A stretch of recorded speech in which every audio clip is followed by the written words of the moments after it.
The Opie and Anthony Show on XM 202, featuring Opie, Anthony, and James Norton. As daylight breaks, creeping through the shadows, an unstoppable force lays in wait, ready to strike. Oh my God! Oh, Jesus, Jimmy. I get scared. He gets scared. Oh, God. Holy mother of God. Oh, boy. Please don't. God damn. What? Oh, it stinks so bad. Oh, no. This is killing me. You're killing me. Uh-oh. Just fart so we can start the bit. Oh, my God.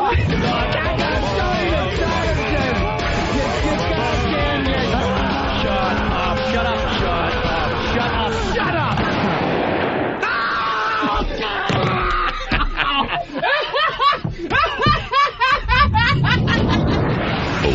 I'm stunned because I'm a shapely European blonde. Anthony. Jesus, we are just whores. James Norton. Look at this face. How do you not love it and want to kiss it? E-Rock. Sex Bagel here on the radio with you. Sex Bagel. It's the Opie and Anthony Show. And Sex Bagel gets hit with poker chips. But enough of this palaver. Let's get the show on the road.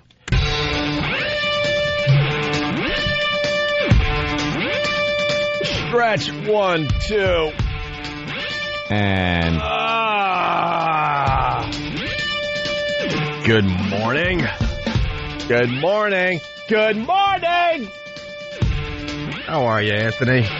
very well. How are you, Jimmy? I'd complain, but who'd listen? Yeah, I've heard that. You're about to listen to the Opie and Anthony Show. Well rested. Did you get your test results back? No. Did you take your test? Yeah. Your, what was it, hepatitis? Yeah, ABC. It was basics. Yeah. The basics of STDs, your ABCs. Well, you learn your ABCs. Make sure you don't have them. Dude, it was the best test experience ever. Went right over the question diagnostics. Boom, got my doctor sent a note. And What they do, just take some blood, right?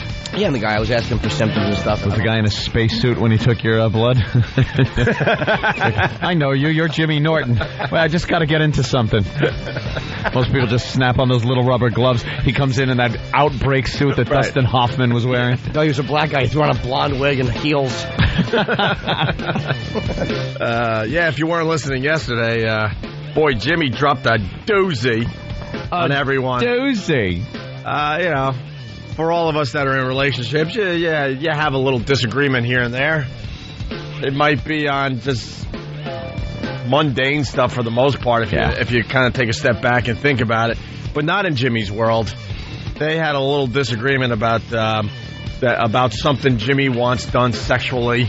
Yeah. And, his lovely, lovely girlfriend decided that she would be open to this if he got tested for hepatitis. Yeah. So what does Jimmy do? He pretty much leaves the second half of the Opie and Anthony Show early to go get tested for hepatitis. Well, the thing he's looking for her to do is very important. Sure. Very exciting for Jimmy. He wants to make sure he's safe. Yep. And his girl is secure in the knowledge that she could do that without any risk of It's extremely disease. important in Jimmy's world. Yeah. In our world, not as important. I'd say it's important in Jimmy's world and when dogs greet each other in that world. And I think it's very important in prison. Yeah. We do talk to a lot of prisoners, so yeah. I'm sure they can relate a little bit, too. Oh, you guys are missing out, though. It rules. Yeah. It rules. I'm telling you, you're just laying there like kind of zoning out like this is what they feel like when you do this to them. This is fantastic. I don't know. It's, you know something? It might be a real good feeling, but there's something about putting the girl through that that just like isn't quite good. I'll sacrifice that for the girl's sake. Yeah, after you're done with your sex, you want some dignity. That Yeah. you know, you want to go back to like normalcy very easily. Yeah. You want to be able to kick back, prop your pillows up. There shouldn't be a grieving period. Shouldn't be tears. Right. You don't want to hear and Listerine. let me uncuff it. Just relax. All right. Yeah. There shouldn't be hand holding where you're like, it'll be okay. Yeah, that's the thing about sex. There shouldn't be time put aside for cleanup, right? And untying, right? Just things like that, and just like whimpering. It shouldn't be whimpering. You guys segue back into your lives after sex. We have to have like a chamber we get into, like we're entering from just a chamber. Discuss things for a while. Look about what happened. Yeah. Here's what I know. I'm sorry. Look. There's apologies exchanged, and it'll never happen again. And maybe thoughts of charges being filed. We've all kind of been there, though. You get a little crazy with your sex. And at the time, it makes perfect sense. Yeah. You're all, you know what, you're all just horned up. You're all frothed up. And so everything makes sense when you're under that state. Yeah. And then the act is over, and then you look around the room, and there's an embarrassment factor that kind of settles in. Like, oh, boy. Oh, geez. When you have to put things in the dishwasher. Yeah. But take your dishes out first. Yeah, make sure the dishes are out first. When you have to clean up things and you're like, oh boy, this is kind of embarrassing now that the passion has passed. Yeah, once certain feelings and things are released, the mindset changes a bit. Yeah, and then you feel silly. You do. Looking around the bed. And it's, there's things laying around, and all of a sudden there's a blow up sheep in the room. You're like, well, it sounded like a great idea. I got it for free at work. I figured, what the hell? All sorts of disgusting magazines, just strewn about. There's still that video playing on TV that you got to now hit the stop button with your greasy hand. It's not a normal video, if you know what I mean. With your coconut smelling hand. It's just what do we got? Oh yeah, no, this movie could. The movie's still going. And you we'll pop that out. Let's put it. Hey, I got 23. Yeah, you're watch that. Just scrubbing down the walls as the movie's still playing. There's like half eaten candy products all over the bedroom. Before you even untie her, you have to hit the movie to stop because nobody wants to hear after the sex is over. Calm down, boy. Calm down. This movie is fun when we're turned on, but not now. Let me say hi to Chris in Jersey. He has a very good question today. Chris, what's going on? Hi, guys. I was just curious. I'm assuming that you guys are all friends with Jimmy and his girlfriend, and I'm sure, when you say hello, you get the kiss hello. And I'm just curious. After she goes through this, if you're still going to do that. No. As we move forward from this day, I will just accept a little handshake. A handshake? It's going to get to a point where we're all just waving through glass at each other. No, that ain't happening. Thank you, Chris. Okay. Yeah, but that is pretty funny. Yeah. I can't even be mad at her. She's just health conscious. But anyway, so Jimmy ran to the doctor, was hoping to get the results the same day. Found out, obviously, you got to wait a little while because he was ready to go home yesterday. And paperwork in hand as he's getting ready for this special act. Oh, yeah. He wasn't going to wait a day, not one day. As a matter of fact, he did say he wanted to take the results and tape them on his lower back. Yeah. That's right. So she could read them. That's right. And then get right to business. It's like going to McDonald's. It's like you want to read the calories in the things right before you eat. Yeah, so you know what you're getting. Absolutely. All right, we got a good phone call here. We're going to try to work through this. Lindsay from Boston, what's up? Hey. Listening on BCN. Now, I see what you want to say. I'll be good. You got to be really careful. Yeah, because we kind of know what we're talking about. Let's see if you're radio savvy on this side of the show. Savvy. All right, let's go. My friend was with her boyfriend, and, they were acting like dogs, All right, good. Stay right there. Good, I will. good. And something of his slipped into a place. Right. And the second the impact was made, she threw up and started crying. That's what you want.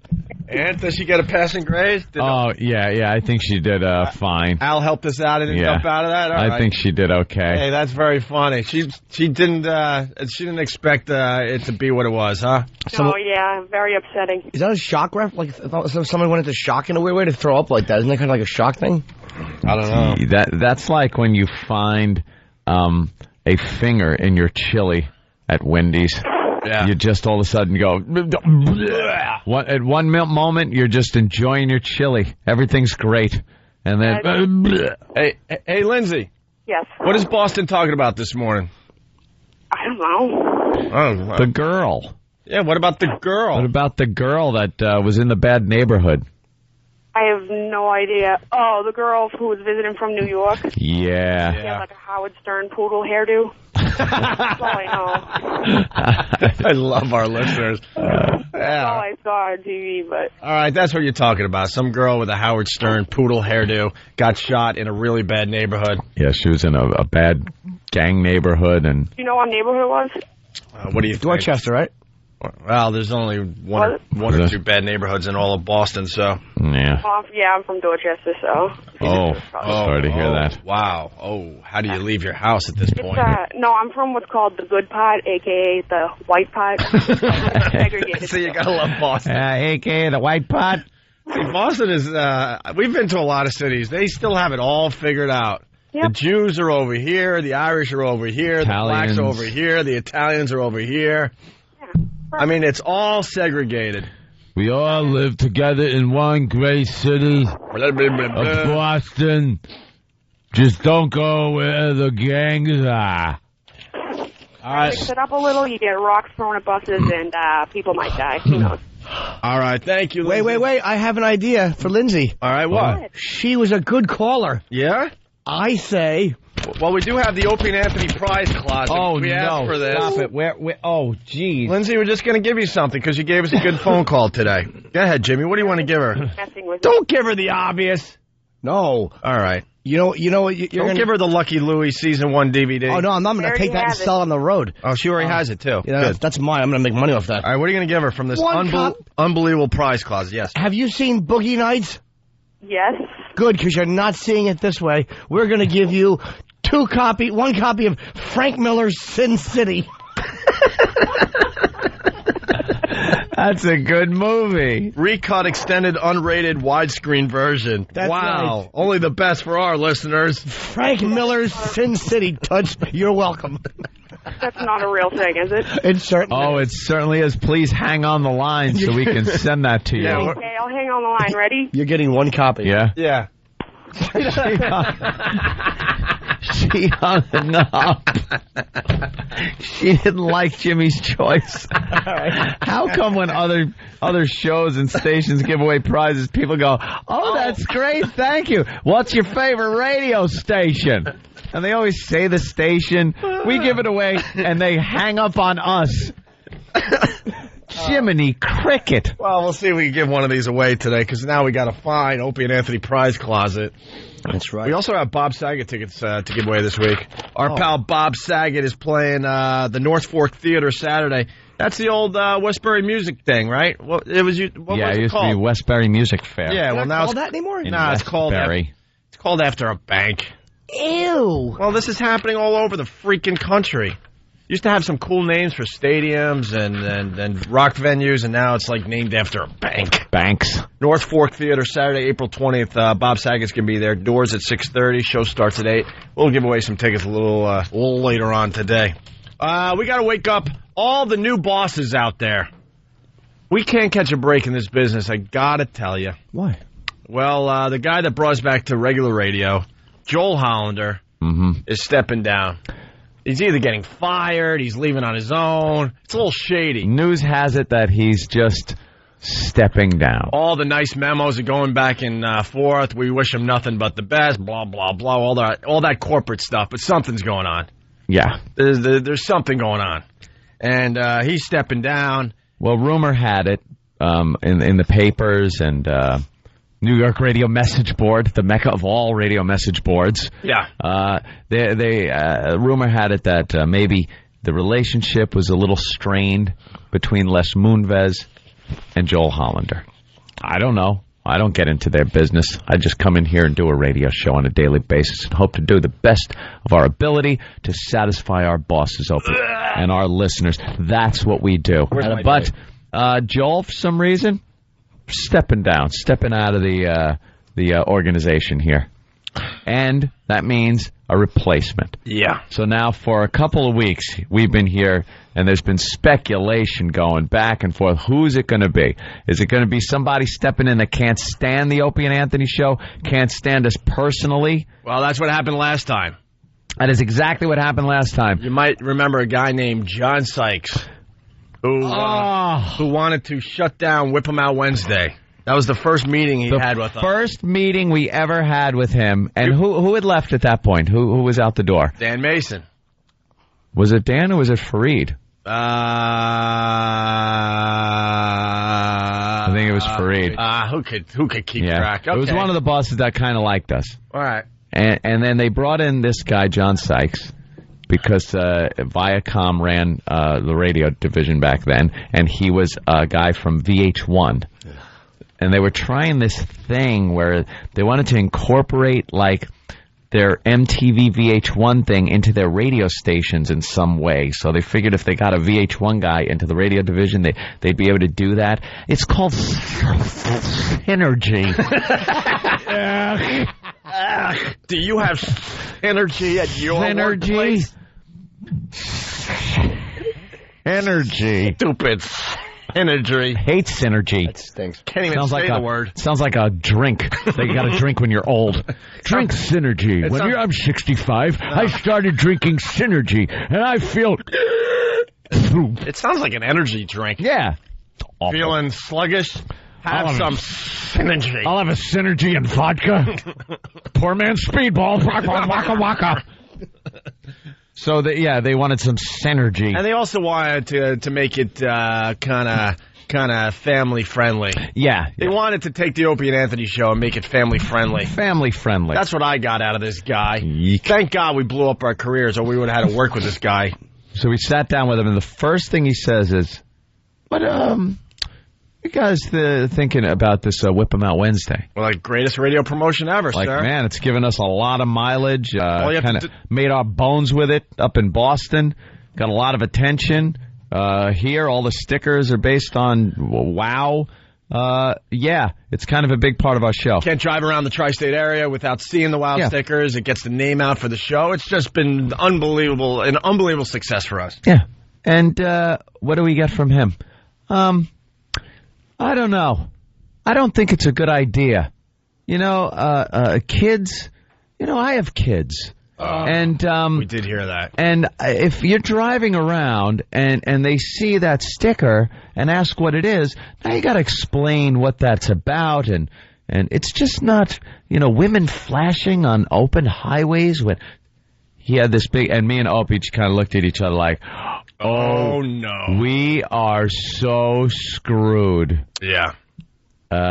We knew that was the beginning of the end. Yeah. It truly was. Yeah. Did he mention that? So we concocted a big plot to get ourselves fired. And made sure we got paid. And get paid by doing that ruse, that thing that we said was a promotion, Sex for Sam. Yeah. Yeah, it was all planned in a back room to get ourselves fired because of this guy. We couldn't work for this guy. Right. So we got ourselves fired and paid until he proved himself a failure and was summarily thrown out. And there were rumors that he was coming to replace Joel Hollander, by the way. Yeah. Which had us shaking in our boots. My God. Shaking in our boots, I said. One of my favorite meetings with John Sykes, which was the second and only other meeting we had with him, was when the whole thing with Sex for Sam was going down, and we didn't know what was going to happen.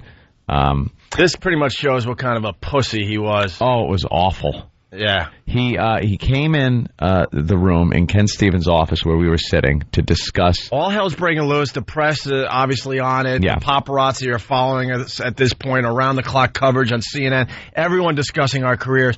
And we're scared. We're like, God, are we gonna survive this? Gonna dodge this bullet, you know? And we thought we should have survived this thing. Mm-hmm. And John Sykes sat us down. Oh, go ahead, Ann. I'm sorry. Yeah, Your story. we're sitting in Ken Stevens' office, our boss at the time, and he sits us down and starts discussing the situation. And we're like on the edge of our seat, listening to everything he's saying because this is our careers, our jobs are on the line. So he gets a cell phone call. He takes his cell phone. He goes, "Yeah." His eyes start looking at us as he's taking the cell phone call. He goes from Anthony to myself, and he even said something like, "Yeah, well, right now." And he goes, "Okay, all right." Click, shuts his phone, doesn't say another word. He gets up and walks out of the office. Never to be seen again. Yeah, he just got up and left, and we knew right then it was over. That's what you want from management, by the way. Because his call that he got right there was, "What are you doing? Are you with O&A right now?" "Yeah, right now. Yeah." Okay, look, they're being fired. Don't say another word to them. There's got to be this big investigation. We're going to talk to them. The lawyers are going to talk to them, but you don't even say another word to them. Okay. Click, up, bye, goodbye. He was gone. Gone, never to be heard from again. And that should have never happened because you guys would have survived that without a problem. Yeah. I would have scathed after a little noise and would have been fine. Yeah. And there's people that still know him that work for the company, and he may even be listening right now. That's why we do not respect this guy whatsoever. No. When you're management, you get into some tough situations. Got to get your hands a little dirty. And, he handled it horribly. He didn't have the balls to, say another word to our face. And then we couldn't get anyone on the phone, and then the rest of the story by now, I'm sure. So, and then they were trying to get lawsuits going against us. And, we were clean. We kept our nose clean. Kept the nose clean. They confiscated computers. They were trying to get some kind of lawsuit against us back in the day. I ran out of the office with my computer under my arm. Remember that? And then they were asking me where it was, and I just was like, I don't know. I don't know. Where's the computer? That's company property. I said, no. I took your computer because I couldn't game on it and gave it to someone else and brought my personal computer in to my office. So that was my personal property, and I took it home. Well, we're going to need to look at the hard drive. Oh, that's been formatted. Yeah. Sorry about that. They really said that? We want the hard drive? Yeah, they wanted to take all the info that was on my computer off of it. I'm like, oh, no, that's home. Oh, that's just all been formatted. Yeah. There's nothing on that. Well, Look at static. Well, listen, we got to take a break. Well, we'll say hi to our new boss next. Yes. It's a guy. And for some of the people that have been with the Opie and Anthony program for a while, this is a familiar name and person and personality. Anthony might have a character that he could finally bring back to the Opie and Anthony show. Maybe. But finally. You'd have to have been with the program for quite a while. It's good for the new people as well. Yeah. We'll get into that next. It's Opie and Anthony. Hear what everyone else is talking about. O&A Uncut and Live, continuing the show on XM Satellite Radio starting at 9 a.m. Eastern. Visit xmradio.com to subscribe. It's the Opie and Anthony Show. We're back with the Opie and Anthony Show. Our phone number, 1-866-313-FREE. Lindsay from Boston is back on the line. Oh. Listening, of course, on BCN. Lindsay, what's up? Hey, are you still up on that off of Sin City? I kind of like that movie. Ah. Well, you are going to receive an autographed copy of Frank Miller's Sin City. This is the recut, extended, unrated, widescreen version we've discussed many times in this program, and it's yours. Well, we offered it to you, and you hung up on us. I know, I was just being silly. Then I kind of thought about it. I like Sin City. Why don't I just own it? Well, you're going to get it autographed by me and E-Rock. And we're not in it, but that's what you're getting. Do you really want the movie? I have that. I could care less. You really want the movie? No, yeah, I really do. Oh, you could care less about the autographs? Then go buy it. Attaboy. She declined it. She didn't want our signatures on it. Anyway, so we were in the middle of waking up the new bosses out there. So Ant gave the backstory. Joel Hollander stepping down. He's the guy that brought us back to regular radio. Yep. He's a huge supporter of the Opie and Anthony show. Yeah. And the bastard is leaving us. This We're happens. sorry to see him go. This happens all the time with us, by the way. You get a guy in the company that supports you, and then next thing you know, they're packing their boxes. They're gone. And they're little Dilbert cartoons. And putting their nameplate in there and their plant. Yeah, they're hitting the highway. And they're bringing back our old boss. Now, people might remember this guy. It's going back a ways. But we used to refer to him as Southern Guy. Southern Guy. Damn, boys. What you doing? Look, I like the show. I like what you boys are doing.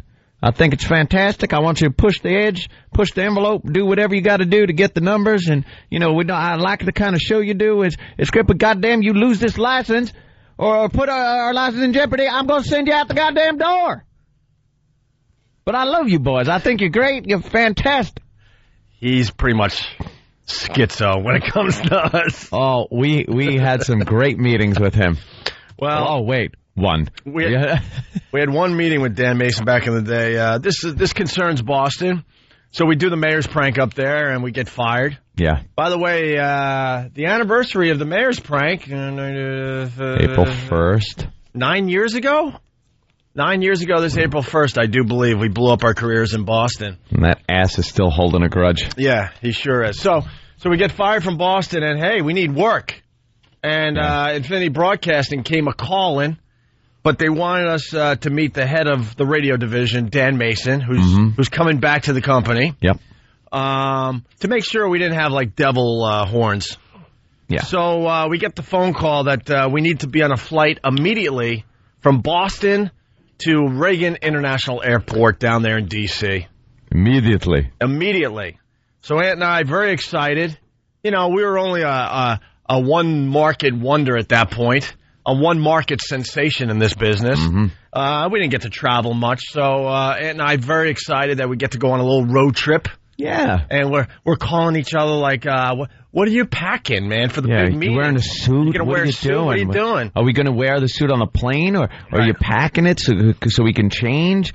Because, you know, here's what we envisioned. Here's what was going to happen. We go to meet with Dan down there in D.C. We go out to dinner. A nice dinner. Yeah. We're thinking nice dinner. They want to wine and dine us. Nice dinner. Because at this point, they're interested in bringing us to New York. Yeah. And maybe stay overnight. We don't know how long we're going to be there. Stay overnight. Possibly a knock at our door in the middle of the night. Hookers for everybody. Yeah, whatever. Maybe a little that, you know. A little blow. Why not some dope? You know, whatever it takes to coax us. In a whore bait? Yeah. As it's called in some circles? Sure. We're thinking everything. And we're wondering what we should wear, this, that, the other thing. And we fly out. Fly out and get there. And it's one of those, you know, you're up in the air, you're back down, you land. Yeah, it's a quick flight. And we get to the airport, and there's a guy with a little sign that says Opie and Anthony. Oh, they're treating us nice. Hey, living large, aren't we, guys? I think that was the first time we've ever seen one of those little signs for us. Yep. Oh, you see it for everybody else. The big hurruff executives coming in off their flight. Hurruff, where's my car? Mr. Peterson, this way, sir. This way. I'll get your bags. And it was pretty funny because it was names like Peterson and I don't know, whatever. And then Opie and Anthony. Opie and Anthony. And the poor driver's like, oh, great. I get these clowns. We had long hair and we just looked like dopes. Yeah. While everyone else is in their business suits waiting for their cars. And we get into a car, and now we're going to go see Dan Mason. So, and we figure it can't be far because we're right there in D.C. Nothing's that far in D.C., but apparently Dan's office was a little bit in the suburbs of D.C., like about an hour out. At least an hour out, in the middle of the suburbs, in the middle of like... it was the country. Horse country, if you remember. It was the country. We drove for an hour. He was in some weird office park. Yeah. Far away from... where you should be if you're making major decisions for a radio station, for radio division. Radio division. So we drive out, we get to the place, And we go up to the office, and it's his secretary is there. And the office is really small and wood-paneled and looked very 1970s-ish. And nothing's going on in the office. No. Whatsoever. A phone did not ring the entire time we were there. And he's running the radio division. So we waited a long time. We waited. And you know when you wait in an office and you're waiting a long time, but you see people coming and going, so you're like, oh, this is really busy. They'll get to me when they can. It's called a hustle and bustle. Yeah, but there's a lot going on, a lot of decisions being made, obviously. Yep. We're sitting there looking at each other, reading magazines that are like 4 years old, like a Sports Illustrated from 4 years prior. Yeah, it was like we were in a time machine. And they finally call us in to see Dan Mason. Yeah, that was the big moment. We walk in, big smiles, shake his hand, sit down in front of his desk, and we look around the office. Yeah. There's a phone there. It's not ringing. It wasn't ringing. You would think the guy that runs the radio division, he would have 2 phones. My God. And an assistant writing on a notepad. Yeah. So he's making decisions as he's talking to 2 different people on 2 different phones. Hold on, boys. I got to take this call. But, yeah, nothing was ringing. So we're just sitting there, and he says, that thing you did up in Boston. Like, yeah, the mayor thing. You boys not going to do anything like that again, would you? And we looked and we were like, no. Nah, that was kind of, silly and got us fired. And, we always like to, strive higher. So the next thing we're going to do is going to be a doozy. Oh, Lulu. No, we assured him that we weren't going to be doing anything like that. And is it safe to say we had FaceTime with him for maybe 10 minutes? Dude, if that.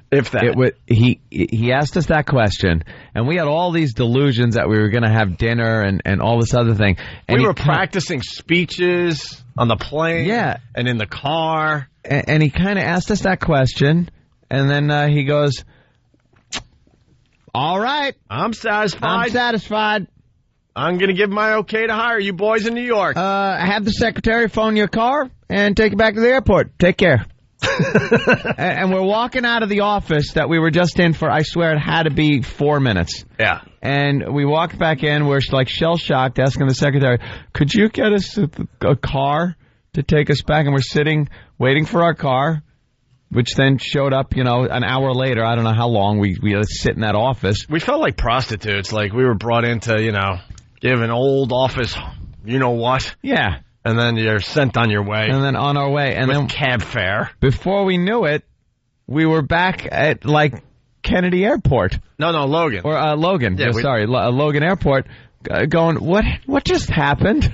We were back in Boston in time for dinner. Yeah.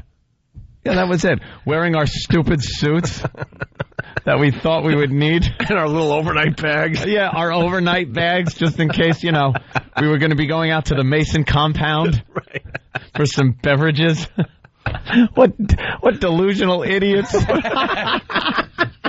Self-important asses we were. It's not even that. It's not that we're self-important. It's that we just wish we would be treated better. Yeah, like anyone else out there. And you realize, you're just a...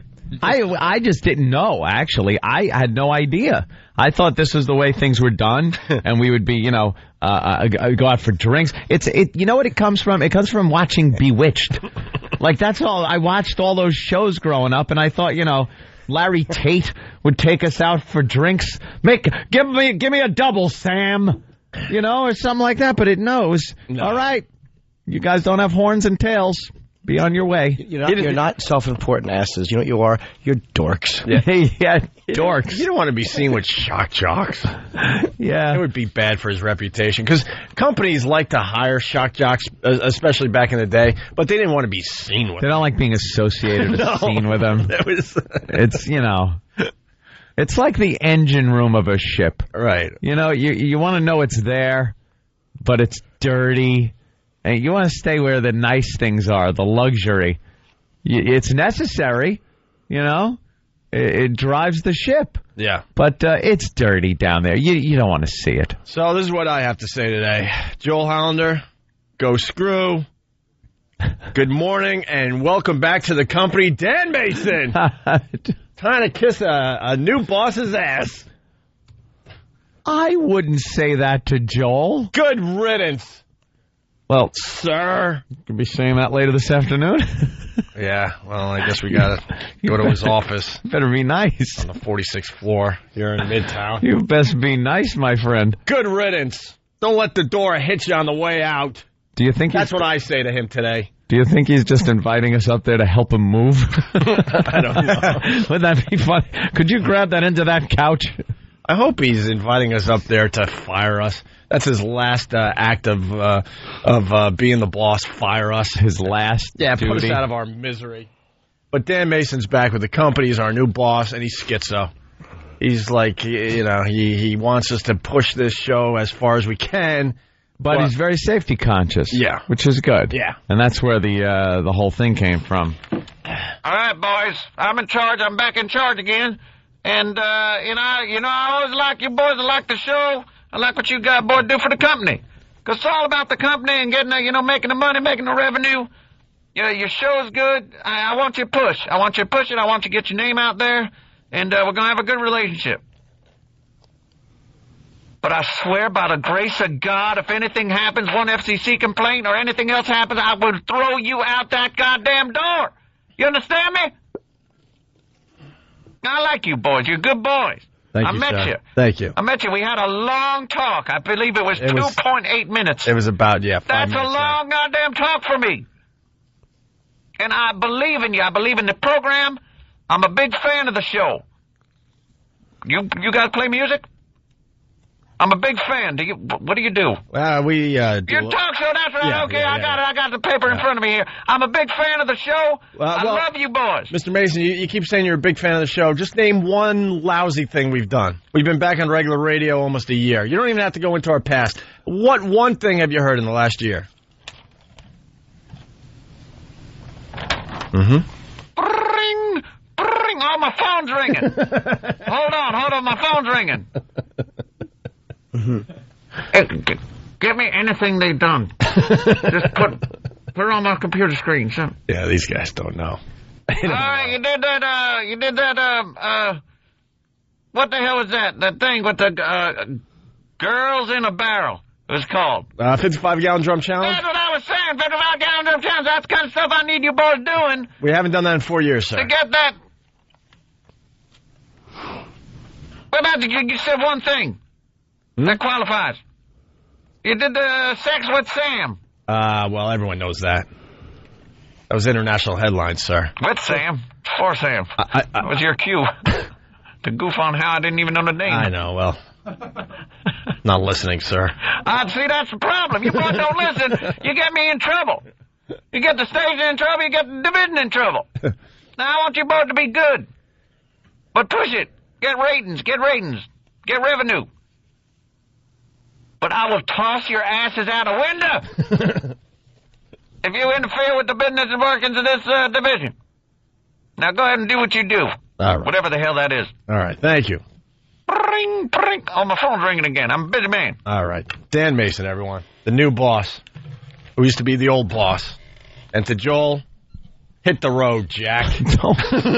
You know long, something? Sir. I'm not going to sit in his office and have to listen to how we were saying those things. Joel who is what I say today. I have nothing but the utmost respect for Joel. I love when the ass kissing gets to come to an end. We don't have to kiss his ass anymore. Jesus. So long, sir. It's going to be a real comfy meeting. So long. Real comfy. Good luck with your next endeavor. Better hope so. All right. Hey, life-changing moment happening. This is an ongoing bit on the Opie and Anthony show. We got Brian from PA. What's up, Brian? Not much. I close on a house this week, and I have a fiance, and she's about to find out that she ain't moving in. Why? How old are you? How old are you? Hold on. Give us some back history. How old? 23. How old is she? 21. How long have you been dating? About 2 years. When did you get engaged? About a year ago. All right. And you're moving into a new house, and you have decided that that you got to break off the engagement. Yeah. All right. Why? It's a moment of clarity. What's the moment of clarity? pain in the ass. Sorry, pain in the butt. Did things change when you got engaged? A little bit, yeah. Like what? In what way? Basically what everybody says, put a quarter in the jar every time you do something sexual, and that next year you won't have any money left. Everyone says that, huh? Yeah. Yeah. What do they say? Can you say it again? Because Jimmy's a little confused. The quarter in the jar. It's a saying that's been around since... You have a sexual experience, you put a quarter in a jar for the first year. Right. The rest of your life, you could take one out, and you'll never run out of money. That's stupid. Yeah, it's a saying that goes back to the cavemen. Basically, I didn't get laid anymore. Oh, coins back then? Yeah, I've heard that married.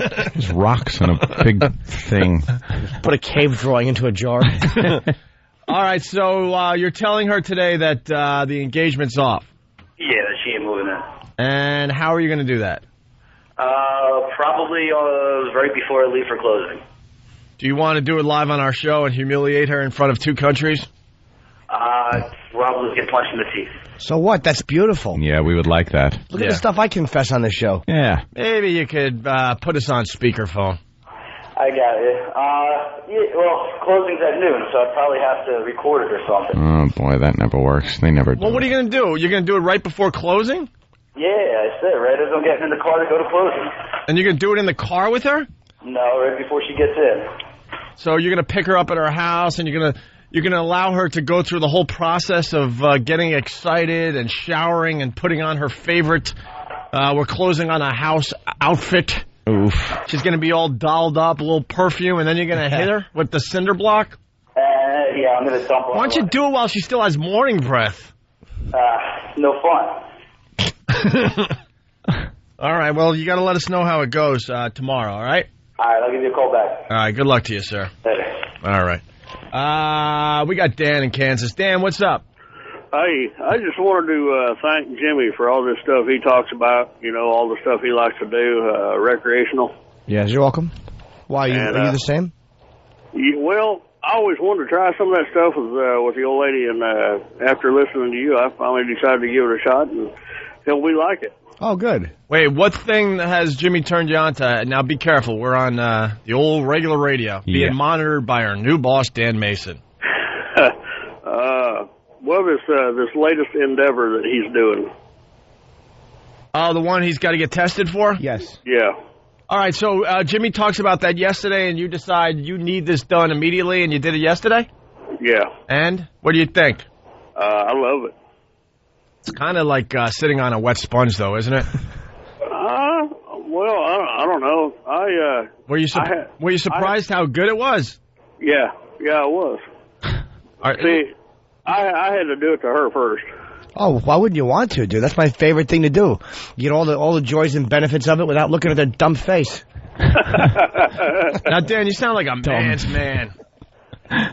Do what? You sound like a man's man. I'm just a trucker, man. Oh, boy, a trucker sitting down all day. Oh, no. Man, she must really love you. Wow. I hope you saw her after a local run. Yeah. Wow, she must really love you. How much you weigh there, Dan? Oh, about 240. Oh, wow. 240. Oh, my God. He's trucking something from L.A. to New York. Gets home, honey. I got to tell you what Jim told me today. And she goes right for it. Man, she's a keeper, I got to tell you. Hopefully you haul clothespins so she has something to throw on her nose. Did she enjoy this? Yeah, she did. Or did she enjoy that you were enjoying it? Well, I don't know so much about that. Yeah. Ugh, it's awful. Just shower up real good beforehand, sir? Oh, yeah. Oh, I think if you're going to have that done, I think you got to have, you got to be in shape. And you can't be a man's man. Yeah. You can't be like a trucker with a beer belly. I don't picture that type of person getting this thing done, Jimmy. Yeah, I mean, you have to be, and I'll toot my own horn. I'm a good candidate. Just picture Charlie Brown's head split down the middle. Lucky girl. All right, Dan. There you go. Jimmy turning you on to something new today. Appreciate it, guys. All right. Good luck, young Dan. All right. With that, we take a break. We're going to get into some of the things America's talking about next. Anna Nicole Smith. The hell is America talking about? Stupid Anna Nicole Smith. Ugh, enough. An accidental overdose? What? Yeah, that's an accident. We got the list of things that they found in her body. Any one of these things would be a joyride. And any one of those pills, if any just normal person took them, they'd be in space for a few hours. Oh, yeah. Why don't we turn the news on? We can still watch the coroner talking. Jesus. Yeah. Whole lumpy head. Endless. Yeah, we committed to something yesterday, and boy, did we make a huge error in judgment. We'll get into that whole thing next. It's Opie and Anthony. It's the Opie and Anthony Show. The virus is spreading. Get infected. Opie and Anthony.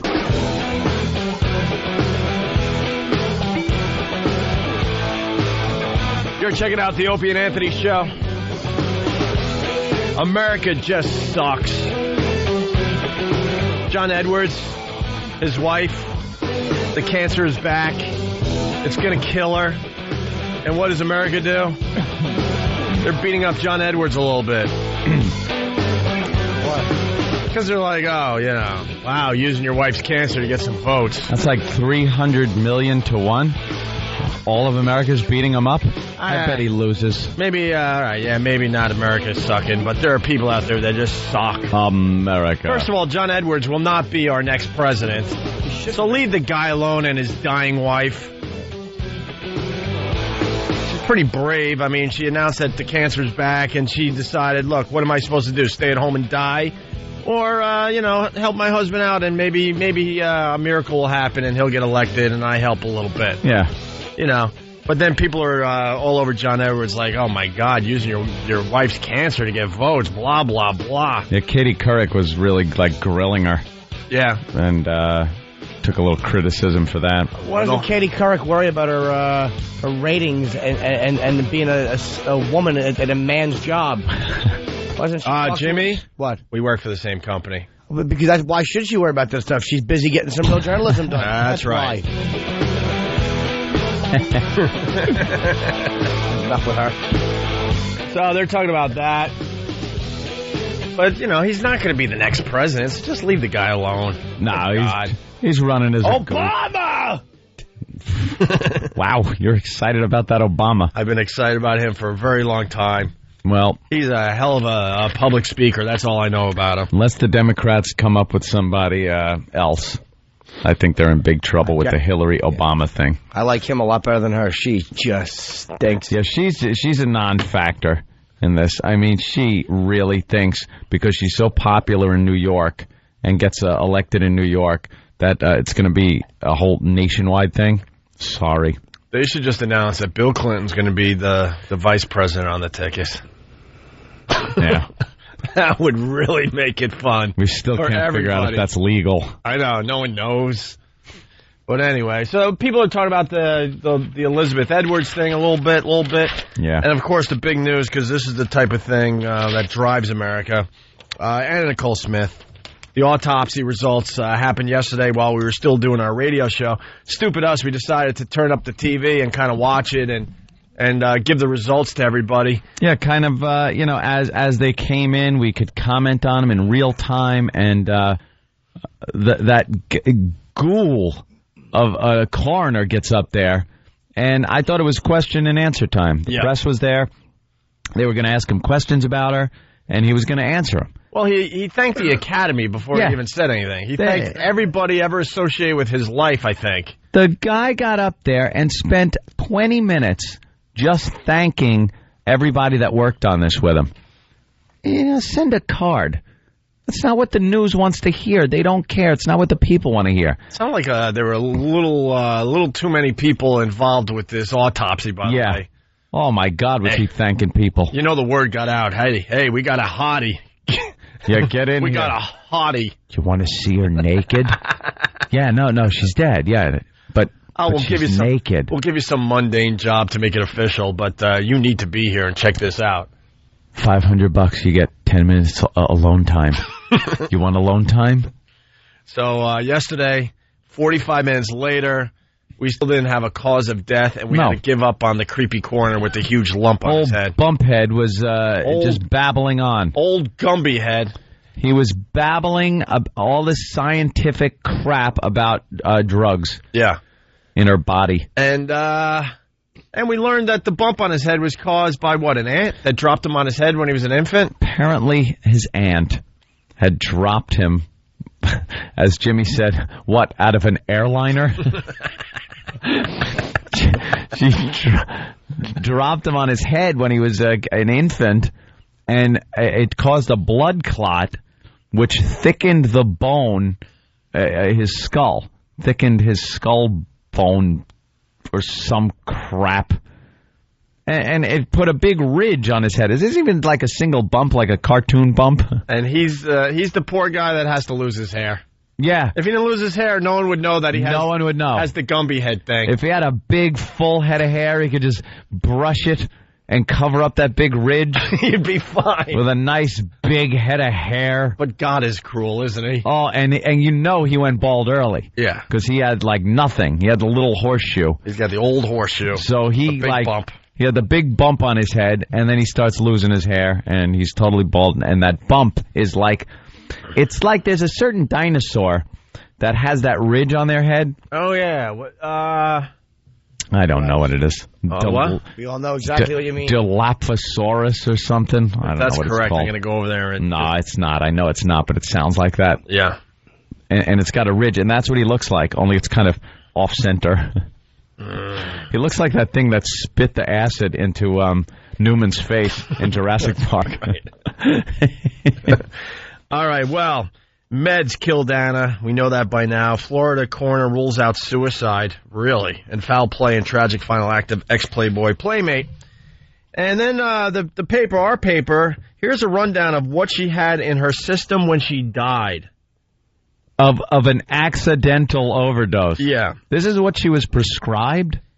Yeah, I guess there weren't any illegal drugs. You know, when you get really famous, you get these doctors around you that'll give you anything. Yeah. Just had Dr. Nicopolis. You know, everyone's got like that one that they can get whatever they want. Yeah. Yeah, they keep it all legal and on the up and up. But what you're doing is you're just killing these celebrities slowly.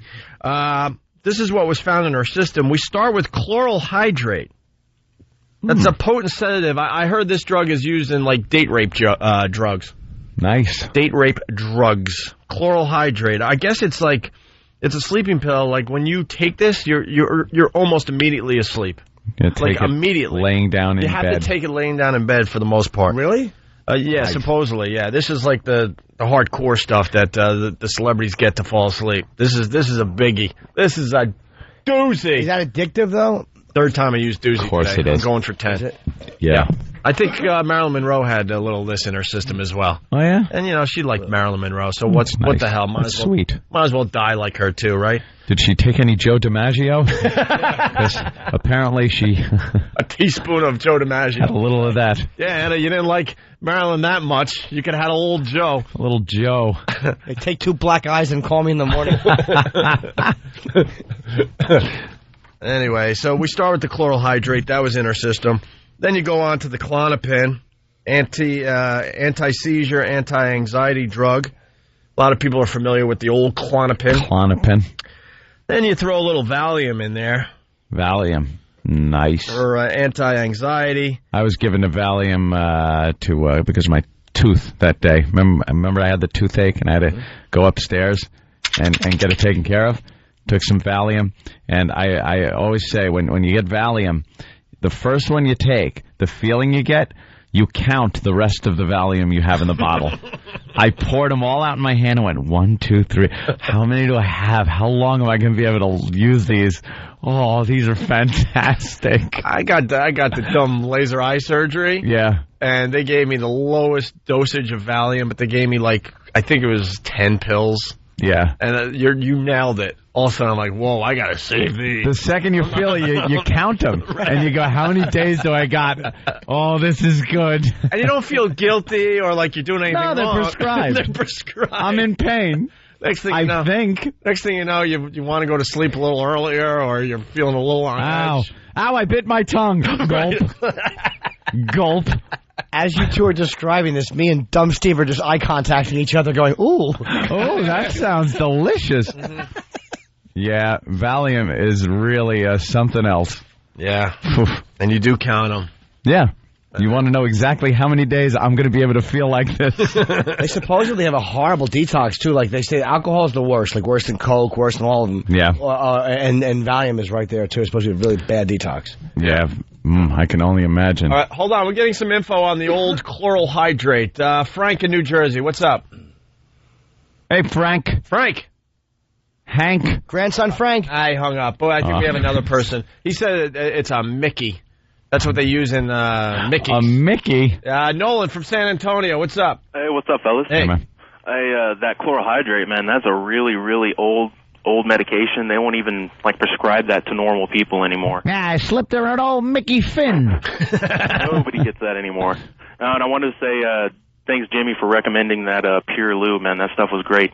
Oh, yeah. God bless. Good to you. Hey, a solution of chloral hydrate in alcohol called Knockout Drops was used to prepare a Mickey Finn.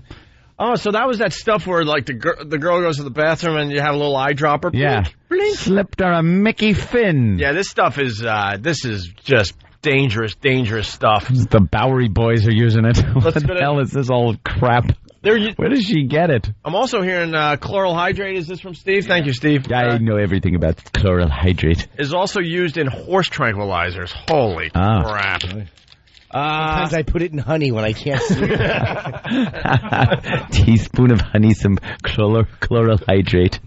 Stephen S. from Bayshore, always good for a bunch. Basically, Anna Nicole died from eating Elvis's breakfast. Well, yeah. John in Jersey, what's up? Hey, how you doing, O&A? Hey. Hey, I just wanted to say that Corner's head looks like the monster from the Bugs Bunny cartoon. Yeah, what was the big that monster name? That was chasing him around. What the hell was the monsters are such interesting people. Just filing his nails. Yeah. Punch it out, boys. That's a good observation. You know what else was in her system they forgot to mention? Oats. Do you see the teeth on this bitch in this photo? Oh, my God. Enough with her gums. Yeah. Well, she that looks like stupid smile she would put on. Well, she's smiling like that because she's just grinding her teeth. Getting all the drugs that might be in between her teeth. Big stupid Mr. Red Mouth. All right, so let's move on. This is what was found in her body when she died. The chloral hydrate that's used in Mickey's, the Klonopin, the Valium. And then we move on to Ativan, another anti-anxiety. She had 3 anti-anxiety drugs in her. Jesus. That's insane. That would make you nervous. Any one of these pills would do the job. So then you got, and then you move on to the Benadryl. What, stuffy? Yeah. She was a little stuffy. A little stuffy. And the Benadryl will knock you out, too. Yeah. So the Benadryl will knock you out. The chloral hydrate certainly will knock you out. The Valium will put you down a little bit. Mm-hmm. And then you move on to Soma, I believe, which is a muscle relaxer. Oh, that's great. Smart. There you go. That's smart. You know, one of the muscles is called your diaphragm. Yeah. It makes you breathe. That's a muscle. And, well, the other end, you know. That's how people die from muscle relaxers a lot of times. Is, really? ODing on that. Yeah, the diaphragm stops working. It's a muscle. Just stops working, so you stop breathing. You mean can you still make yourself breathe? Or you? No, once that diaphragm stops working, you're dead. You're dead. Gossamer, by the way. Oh, Gossamer was the monster. Yes. So she had the muscle relaxer, but all this stuff is putting her to sleep and taking her down real low. Mm-hmm. And that's real smart to loosen up all the muscles, if you know what I mean. Every single muscle. Every single muscle. Yeesh. Let's put it this way. Jimmy wouldn't be... Oh, you're thinking every muscle is loosened Every muscle, yes. Even those important ones. Making cleanup a real bitch. Oof. Then you got, I don't even know this one. Never heard of this one before. Roboxin? Oh. Robaxin, anyone? No. Roboxin we'll go with. Another muscle relaxer, sedative. And this is an accidental overdose? Yeah, exactly. How is that an accident? Did she fall mouth first on her bottles of pills? Dude, sometimes I'll take a couple of Tylenol PMs, I get all paranoid. Like, oh, God. You know? Yeah. How do you pop all these pills and just go to sleep assuming your body's going to be just fine? Then you got the Topamax. I've never heard of this one either. For migraine headaches. Topamax for migraine headaches. And then you got the ciprofloxacin. I don't know. It's an antibiotic. Oh, for her butt infection. Yeah, a little infection happening. Then you got the atropine, used by medics trying to revive her. Oh, okay, so that was okay. That was the only drug that someone else put her in. Atropine, right? Oh. And then it ends, and this is what makes it hilarious, and also in her system, Tylenol. Well, you need the Tylenol. Oh, I thought you said Vicodin. You said Valium? Yeah, Valium. Oh, okay, yeah, I was talking about it. We're getting some phone calls. Yeah, I took the Vicodin, not the Valium. It says right here that her last days were miserable, and that she had this feverish sweat, and it produced a pungent odor. So she stunk. And they were going to take her to the hospital, and they gave her an ice bath and knocked her down to like 97 degrees. Meanwhile, diet, Slim Fast, and soda cans, not to mention half-eaten packs of nicotine gum piled up around her. What enchanting breath she must have had. A pussy-ass cheek and dumpster breath. Nice gums. Yeah. Beat it. And we're supposed to look at her like some kind of sex symbol. Oh, just go to the hospital, stupid. She was pretty much a walking, rotting corpse. She was just a mess. With bad breath. And there's a rumor that there is an old Slim Fast on the nightstand, too. Oh, no, that's what it said right here. It said did you say that, Jimmy? I'm sorry. That's right. It said that they found Slim Fast and they found like nicotine gum. Yeah. It's just, can you do anything on your own? Do you need help for everything? Now, that was all the stuff that was in her system. And then here's all the other drugs she was prescribed or known to use in the days and months before she died. Methadone. She was using a human growth hormone for longevity and anti-aging. For longevity. Good one. She would do the vitamin B12 injections. She had some drug called immunoglobulins. I don't know. For longevity. Demerol, potent pain relief. Dalmane, another sleeping aid. And then, like Jimmy said, nicotine gum. And the hot beef injections. So never afraid to crash myself. So she was trying to get off cigarettes. Yeah, is that where...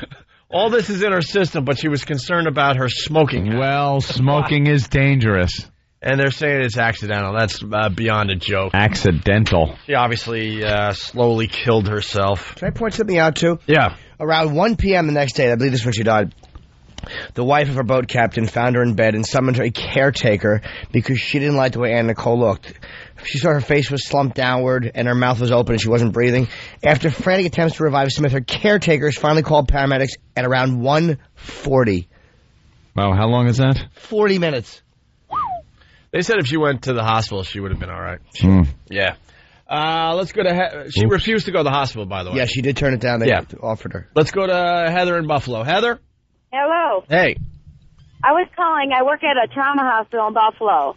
We use chloral hydrate on the patients that we have that are head traumas. When they're coming out of their comas from their head traumas, and that calms them down because of their bad behavior. Yeah, so it's still used today. It knocks you out, right? Almost immediately? It knocks them out, yes. Almost immediately? Almost immediately. Wait a minute. That was a good call. Was it, Jimmy? Miss, that was very helpful. Are you still there? No. I was. Yes, I am. Well, looks like the prize closet doors are being flung open. We asked the company for an Opie Anthony prize closet, and boy, do we have a prize closet. Certainly do. Miss, do you like Eddie Murphy? Do I like Eddie Murphy? Yes. Yes, I do. Well, that's good, because you're getting a copy of Saturday Night Live, the best of Alec Baldwin. That's what you're receiving. Dude, all of Alec Baldwin's funny moments. You know what? You're making a joke there, but between the Saturday Night Live, the best of Eddie Murphy, or the best of Alec Baldwin, I personally would choose Alec Baldwin. Well, in that case, Miss, Opie has just C-blocked your gift. You are not getting that. You are getting a copy of Suicide Kings, starring our pal Jay Moore. Well, it's going to be signed by Steve. Why? Oh, nice. How about we give her the choice at this point? Okay. Suicide Kings or the best of Alec Baldwin?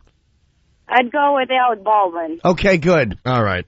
So don't even give your address because you're not getting that. No. I know that. Punching out, guys. No, don't punch out. We really want to give some of these prizes away. Beat it. Hold on the line, Heather. Good for nothing. Beat it. Hold on. Druggy. She's listening on the edge there in Buffalo. Druggy. All right, here, give her whatever she wants of those two choices. We have to autograph it, Steve. Okay. Dang, you have a little thing. I have it all the time. It's awful. It's because I had like a cold and a cough for the past week. Oh, really? And it's just going away, but I'm still all... It helps with that. I got something for you right here. Oh, unzip. Yeah. What am I, someone's uncle? What kind of joke is that? Anything else? Pull a quarter out from my ear. I just am awful. I got something right here for you. I should be on the Wise Guy show. Don't meatballs right here. Yeah, right. I got some brujol. Speaking of which, The Sopranos is doing their big, huge party. Oh, yeah. Final season of The Sopranos. So, of course, we're going to have a lot of the guys that are on The Sopranos stopping by today, right? It's going to be a parade of Sopranos stars. Party. I think it was last night or tonight. So they're all in town. Yeah. We're a big radio show, so I'm sure Roland just booked nothing but Soprano people for the rest of the day, right? Yeah, and we were talking about The Sopranos from episode 1. I mean, so they should be coming in here. Make sure all our guests from The Sopranos have everything they need. Yep. Nice and comfortable. This is what this shows how pathetic we really are as far as getting guests on our show. Rocky, Sylvester Stallone puts out that last movie, right? Mm-hmm. Rocky 8. Balboa. Rocky Balboa. And Sylvester Stallone is doing the rounds. He's on every talk show in America. We are offered Frank Stallone. Frank Stallone. Why did we pass that up? And people wonder why I have a problem with the booking of guests on the Opie and Anthony show. Sylvester Stallone doing press all over the place. We get offered Frank Stallone because I think he did the song for the movie. Didn't you see Frank Stallone in Rocky 3, my friend? When Rocky was training, he was singing at the hotel lobby where they set up their gym. Way to throw him a bone, Sly. Yeah. Was he? Oh, it was awful. All right, I understand in Rambo he's driving a milk truck. Let's go to Ryan. She's a girl. She's from the Bronx. Hi, I'm a nurse, and I just want to say they gave her chloroquine because she couldn't take any other medication. That's what she needed. What do you mean she couldn't take any other medication? I just listed all the stuff they found in her system. 10 other medications. In order to put her to sleep because she is so addicted to other medication. You mean because of the progression, she had to take something really strong because the stuff wouldn't work anymore? Yes. Yeah, you're probably right. She has to take everything because it's so hardcore to put her to sleep. The people around her killed her. Yeah. They were too scared that if they stepped up and said, "Look, you got a problem," that she would cut them off. The gravy train would end. A lot of favor. Yeah, I mean, it was so obvious that this woman, this you know what, needed a lot of help. And those trim spa people have to be. They were giving her HGH to make her lose weight. Whatever. Why don't you just do some crunches and stop already? Exactly. Well, that's another thing. And the diarrhea. Get a hold of yourself. They found no, trim spot in her. They were giving her HGH to make her lose weight. Yeah, of course. I mean, they had a lot riding on her losing weight. Yeah. All right. Thank you, Ryan. But they didn't find a lot of celery in her or a lot of a lot of apples. A lot of carrot juice. I'm willing to go on the record to say she's probably at her lightest ever right now. At her smartest. Let's go to Mark in Canada. Mark. Hey, what's up, boys? Hey. Hey, man. Yeah, I'm just thinking this all sounds like a really bad episode of House. Yeah. Does it? Your call sounds like a... Never mind. Never mind. Very good. You know, we could have easily done another 20 minutes on this, but you wrecked it for everybody, so we should step aside. And I want to, till we get back, a little trouble for the Subway Superman. Oh. Is that not an entertainment Let's Tonight all tease? tease something. You want to talk about that? Yes. I want to talk about he's put out for stud. This loser. That's the best story of the week. Yeah, I like that one. Could be the best story of the month. Absolutely. Month is almost over. I love this guy. And Ant, you want to tease something? Oh, no. I got nothing to tease. You're sweet. Boy, this guy's just... Got my review of the final episode of Rome. I bought Denver. Was I good. haven't watched it yet, but maybe It's Rome, good. I'll move on. Can I I'm go a the little bummed that Rome is. Can I go the instant feedback? Someone needs attention. Sure. This was sent by you faggots. Location Florida. Message. You guys have one of the biggest talk shows in America, and you are two of the biggest crybabies. You effing faggots. First of all, it's 3. We're not crybabies. Why are we crybabies? Because we actually want real guests on our show. Oh, is that what we were saying we were crying about? Funny. I guess. You know, talking about something and just mentioning it and actually crying. Here's what it would sound like. Go ahead. Why don't we get guests? I want better guests. We kind of made it funny for some people out there. I mean, if you don't understand why it's funny that Sylvester Stallone wasn't offered for our show, but Frank Stallone was. Stallone. Self-deprecating humor is just terrific at times. If you don't get it. We should have gotten Frank Stallone. Really? No. Come on. It's the Opie and Anthony Show. The Opie and Anthony virus. You're infected. What's up? Good morning. How's things? Yeah? Well, all right. Dandy. We just listed all the drugs in Anna Nicole Smith's system. A lot of like sleeping things in there. Yeah. And we missed the obvious joke, so we have to thank, it looks like A-M-M Penn from Westchester on the instant feedback. The link is on opieandanthony.com. He writes, Benadryl, Valium, holy S, dig her up. She might just still be sleeping. I'll be surprised she wakes up. Where am I? Now we got a doctor. A lot of doctors pissed off that the nurses are calling as the experts today. Leave the heavy lifting to the doctors. What's up, Corey? If we wanted to talk about bedpans, then we would invite you to call the program. Jeez. Let's get a doctor on the phone. Dr. Corey from Miami. What's up? What's up, fellas? 3 things. One, what that last nurse from the Bronx said, I don't know where she trained, but Klonopin and Valium are essentially the same drug. They're in the same class. They just act like a really long time. And Ativan is, again, the same drug, but it acts a little bit less of a time. And what Jimmy said before, like that whole class of drugs, like the benzodiazepines, they're actually the absolute worst withdrawals of any drug. It's worse than like parents are known to like throw their kids off balconies because they think they're demons or something. Oh, so then they have, there's a positive to it. Yeah, exactly. Great. Thanks for saying that, by the way. It's a wonder I'm alive today. Great. One last thing, though. A little inside, but I think they work. what Anthony said about with muscle relaxers actually isn't true. Oh, thanks. They don't paralyze your diaphragm. They actually, like, the reason why people die ultimately from taking muscle relaxants is because it just calms down their nervous system so much that they go to sleep and their brain forgets to make them breathe. Really? Yeah. So, like, you can actually, if you're awake enough, you can breathe if you want to. So it's like there's voluntary and involuntary muscles. Like your diaphragm is involuntary, but you have like voluntary muscles in your chest, which are like when people are like really, really bad COPDers and like they're like really struggling to breathe, you'll see them like use those muscles like inside their rib cage to breathe. And at that point, how is your diaphragm an involuntary muscle if you can stop it? You can't really make yourself stop it. Like you actually, like kids, like those, but if they get pissed off, you're gonna say, I'm gonna hold my breath and whatever. Like you can't make yourself. You can't like choke yourself from holding your breath because your diaphragm will kick in and your brain will say breathe. Yeah, but it's not involuntary muscle like the heart where you can't just stop that by thinking. You can hold yourself like it's a smooth muscle. There's like smooth muscle and there's the striated muscle. Striated muscles, your bicep. And I'm not going to argue with a doctor. Trust me on this. The smooth muscle, like you can you can choose to like say I'm going to hold my breath for a little bit, but like ultimately like your brain will say I'm going to breathe. Oh my God, doctor. Corey, what did you eat last night? Doctor. What was that?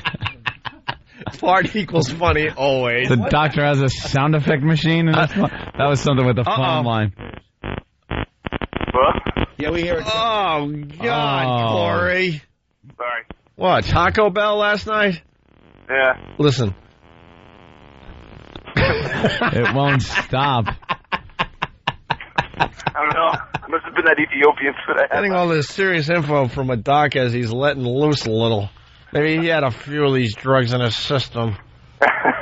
Something else seems a little loose, huh, Doc? Yeah, it happens. All right, anyway. All right, have a good one, guys. All right, thank you. Jimmy, before the break, you said you had something on the Subway Superman. Does everyone remember the story? This became a national thing. Yes, stupid Subway Superman. Jumping on some guy that fell onto the tracks to save him. Guy fell on the tracks. He was having a seizure. He fell off the platform and onto the tracks. Apparently, he fell in between the rails. See, in my world, if you're having a seizure, you fall onto the tracks, I'm thinking damaged goods. Not worth it. What am I going to do? Hot chick. Hot chick. Worth it. Worth saving. Yeah. A new mother. I think worth saving. Seizure guy, damaged goods.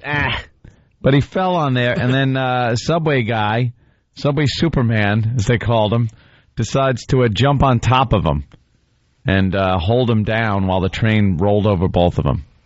And he has since been on talk shows and got to go to the State of the Union address and was introduced by the president. He's like Zelig. Every time you turn the television on, you see this idiot in some other scene. There he was. It's a great reference, by the way. Waving and tripping over his references. Oh, he's the worst, too. I loved Zelig, by the way. He really does not come off as the brightest individual. But, hey, he's a Subway Superman. And he seems like a nice guy. He's a brave, nice enough guy. And, of course, Subway Superman, he's getting a problem with lawyers.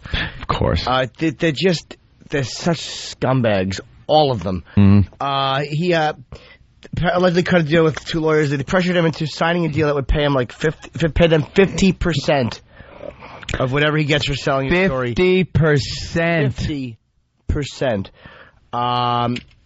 And they said that one of them was too aggressive in trying to get cash, and that they even called the elementary school he was going to speak and demanded an appearance fee. But they said that was his sister. And they said they were kind of nauseous when she asked them to ask for an appearance fee. And they think the deal with him is very fair. They were just doing what him and his family asked them to do. 50% this lawyer gets for what? Scumbag lawyers. They're just the worst. They wreck everything creative, and they just do what they are. They're like little leeches. It's not about defending the innocent and making sure that the guilty are punished. They just leech onto everybody, and they create little loopholes so they can stick their dirty slug faces through and get a few dollars. You mean the little loophole? They're just like the little pregnant blood slugs. Yeah. They get excited when they discover that loophole in that case. Just can't stand them. There's nothing to respect. They're pedophiles minus the integrity. They're little loophole. Loophole. They're ways of just draining you of your cash. Yeah. And 50%. This guy, all right, he's very brave. Jumps on the train tracks. He's been in the public eye. And this vulture swoops in and sees, this guy ain't too bright. You could tell the guy really isn't that bright. I'm sorry. He just isn't. And figures out a way to get him to sign a contract that gives up 50% of his income. And I understand that maybe the lawyers weren't at fault. Maybe his family got greedy and demanded the appearance fee because that's what they're saying. Yeah. But 50% tells you something. This guy, in one moment, did more to help people or humanity than these vultures will ever do. Yeah. In all their years of school, what they are, they've just become blood-sucking leeches. And this guy, in one moment, he's a regular guy, does more than they're ever going to do in their lives. All right. And, you teased that before break. I teased this, which could be, like you said, Jimmy, story of the week, maybe story of the month. Do we have the story of the month? Month's almost over. I just, maybe Dan or somebody could find that for me. There's no beating story of the month. Well... You're right. We started this bit this month, and unfortunately... This sucks to be you. This one? I think so, yeah. This is sucks to be you? Oh, it could be a sucks to be you. Well, the headline, it says, he's put out for stud. Ex-lover says his kid's mom dumped him for mind-blowing sex with guru. Oof. Guru. Here's one for the Breakup Hall of Fame. It reads, a woman walked out on her boyfriend because she said her new lover had a special talent. We got to get into this today. Special talent. He can make her climax using only his mind. We needed the sound effect. Can we do it again? Wow. You got that, That is something. You got that thing that we like to play? Well, To make it a little more dramatic? I don't even know what you're talking about, but let me just ponder that statement for a while. Yeah. Just the mind. How would I can't, maybe I heard wrong. What did you say? All right. A woman walked out on her boyfriend because she said her new lover had a special talent. He could make her climax using only his mind.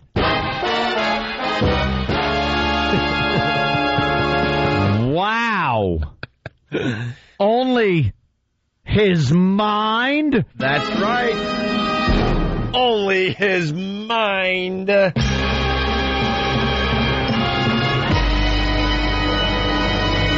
Wow. Savage animal. That's right.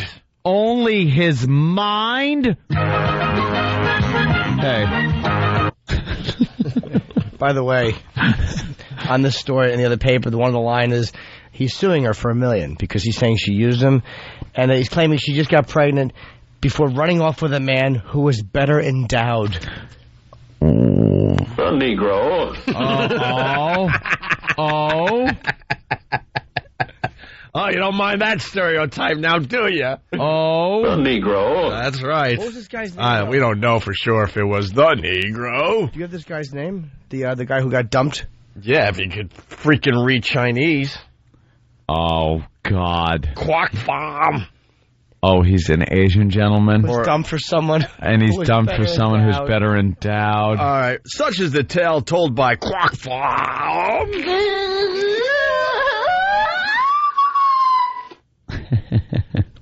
Say it with me. Such is the tale told by Quack Fong. Quack Fong. You got to exaggerate in the middle of the Chinese words. Such is the tale told by Quack Fong. Quack Fong. Who is suing the mother of his child for dumping him for an Arizona cycling stud. Oh, boy. Who allegedly possessed the unusual sexual gift. Fong accuses Petkova of duping him into getting her pregnant, then dumping him after meeting Guy Compton in Arizona. Guy Compton? I'm Guy Compton. I'm Guy Compton. This is my wife, Julie Compton. And my kids, Dana Compton. Don't mess with Guy Compton. When you hear a name like Guy Compton... Hi, I'm Guy Compton. Bill Hartman comes to mind. Yeah. Hi, I'm Guy Compton. Guy Compton, you just lay there, and I'm going to use my mind on you. I'm All-American Guy Compton. I'm Guy Compton. Now with sports, it's Guy Compton. This poor guy, that's the mother of his kid.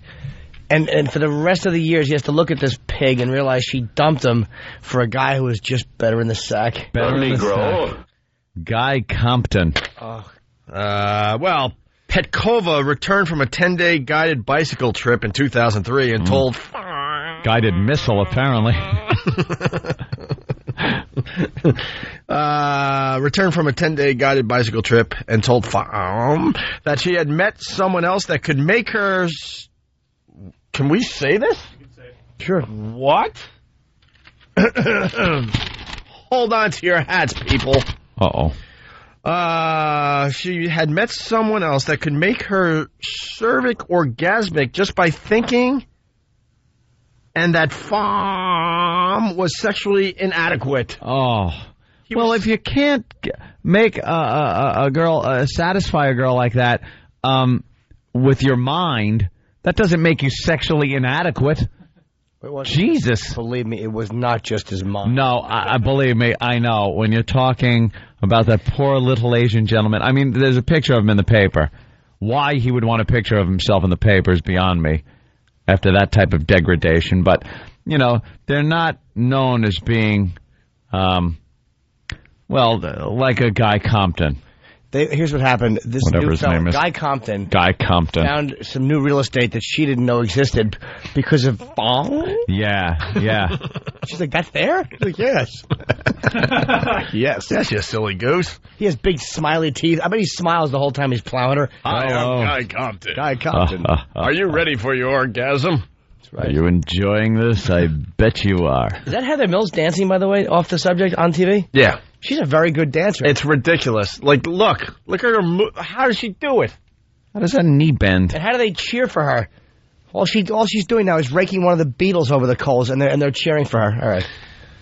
In court papers, the Jackson Heights Queens man charged that Petkova announced at Thanksgiving dinner. Oh, my God, probably right in front of everybody. Oh, she's like drunk. At Thanksgiving dinner that she was ditching him for someone who could afford to buy an apartment in Manhattan. You are inadequate. That's what you are, inadequate. Guy Compton is like this drumstick on turkey. Just degrading the poor lad. Thanksgiving. Oh, boy. Right over Thanksgiving. It's funny. They were thinking of things to be thankful for. She just blurted out Guy Compton. Guy Compton. Compton, who could not be reached for a comment. Of course I can't. I'm busy. Is identified in court papers as an employee for Black Roads, Inc., a travel company that caters to outdoor enthusiasts. Yeah, he's all in shape. I'm Guy Compton, your guide for the day. Just use my mind on you. It was a bicycle excursion, right? Yeah. Probably Guy Compton said, there's no use for that seat. You don't need a seat. This will warm you up for what's going to happen to you later. For Guy Compton. Oh. Guy Compton plowed the wig off her. Guy Compton rules. He certainly does. Left that poor little Asian guy out in the cold. Oh, you know, he was awful. With that little, I'm sure. Just kissed her with his dry lips. Oh. Try to talk dirty. It was terrible. She's a Russian girl. She probably heard a white slavery ring. I mean, I'm just guessing, but... Yeah. A Negro. She needs somebody like Guy Compton. Yeah. He's in great shape in Arizona, riding a bicycle. He has good skin. I'm sure the Asian guy there didn't even come close to where he was supposed to be at that moment. I'm raising my hand. Yeah. We're missing all the obvious jokes. That's why we got the greatest listeners in radio. And we truly do. That's why we got this instant feedback. We know you guys are good for some great lines on a daily basis. Gas Buddha from Philly. The paper got it all wrong. She left her hubby for a guy from Compton. That makes sense. A Negro. Actually, that came in from a bunch of different people. Also, Bill from Waterford had that line. Let's say hi to Chris in Jersey. Chris, what's up? Hey, listen, let me get this story straight. He uses his brainwaves to make her scream?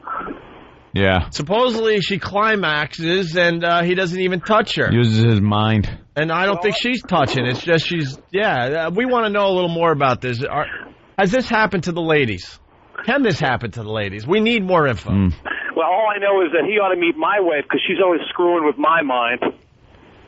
Wow. Wow. Chris, you were so excited too, weren't you? Well, Can you dig that? I knew that you could. Guys, hold on. No. Oh, my, I'd tell you something. How did that not go in? Yeah. Razzle-dazzle. Yeah, that was a razzle-dazzle, of course. Yes, Jimmy. I wanted to reach into the prize closet. For that guy? I wanted to reach into the prize closet. You're not going to get the opportunity. We have a coroner's bumpy skull. He hung up on himself, and hopefully now he's just hanging himself. A pile of dung in there to give away. Joe from the Bronx. Yo. What's up with the Bronx listening to this show and loving it? I don't get it. I just want to say Guy Compton's a sexual Jedi. Sexual Jedi. Or she's lying. Maybe she's lying because... Well, that's why we need to hear from the ladies, Jimmy. Is this possible? No. I mean, look... You will have the big O. I will, I'm very good with my head. I am with my mind. Like, believe me, between the years is all I have going for me. Sexually, it's the only thing that really puts you over the top. So you can definitely use your head to bring a girl where she normally wouldn't go. Do you love the fact that no one's arguing with you? No. How can they? Usually you try to help your pal out and go, oh, Jimmy, that's not true. No, Here's what I'm thinking. You know what I'm saying. Here's Here's what I'm thinking with Guy Compton. You have to say it right. Here's what I'm thinking with Guy Compton. I think Guy Compton doesn't just stand there dressed at the supermarket with a girl and look at her and his eyes go all swirly like he's wearing x-ray specs and you know, the girls just start, you know, falling on the floor and, you know, you need a... Clean up in aisle 2. It's a mess over here. People are slipping. Looks like someone spilled cod oil. I'm sure it's not like that. But if you get this woman who's probably not been satisfied with her Asian counterpart there in bed in a sexual situation, she's nude. Guy Compton is naked, and he's kind of working around her, very close proximity to certain areas. Maybe you could feel Guy Compton's breath on certain areas of her body, and he's talking to her and stuff. Then I think maybe she could probably feel like she gets so worked up that she finds herself in a climax. Or while Guy is knee deep. Who? Guy Compton. Of course, Jimmy. Well, Guy Compton. Is that the best you could do? Yeah, Guy Compton. I don't do voices. What do I know? That sounds... It's Guy Compton. Guy Compton. Guy Compton. Well, you know, what happens, they probably kiss, and then Guy Compton. Yeah. Would, you know... While he's having sex with her, he's probably talking to her, which is the mental part. He's probably being very dirty and telling her things that you know her awful boyfriend was in a horror. And look, no offense to the Asians, but an Asian paralegal is not talking anybody's underpants off. No. Unless it's in a lawsuit. So you think there was actual sex going on? There was. And his mind, you know, him talking to her. Brought her over the top. Yes. We missed something else in this story that, of course, the listeners have to help us out. No, don't tell me there's a Mrs. Compton. That's right. Well, no. We read right over it, and we didn't stop and pause and have a little fun with this. So let's try it again. Guy Compton, who could not be reached for comment, is identified in court papers as an employee for Back Roads Incorporated. Uh-oh. Okay, there's the secret. Back Roads. This has nothing to do with biking. Wow. He's so good, he's incorporated. A travel company that caters to outdoor enthusiasts. Yeah, Back Roads. That's nice. Why don't you take the back road with Guy Compton? All right, here's the deal. Now, we got Heather from Pittsburgh. You stay there. We got Matt from Yonkers and a few others. They're going to talk about this mind-blowing sex thing. Is it possible? I'm going to get my girlfriend a gift for Christmas. Whatever. I said Christmas. It's March. God,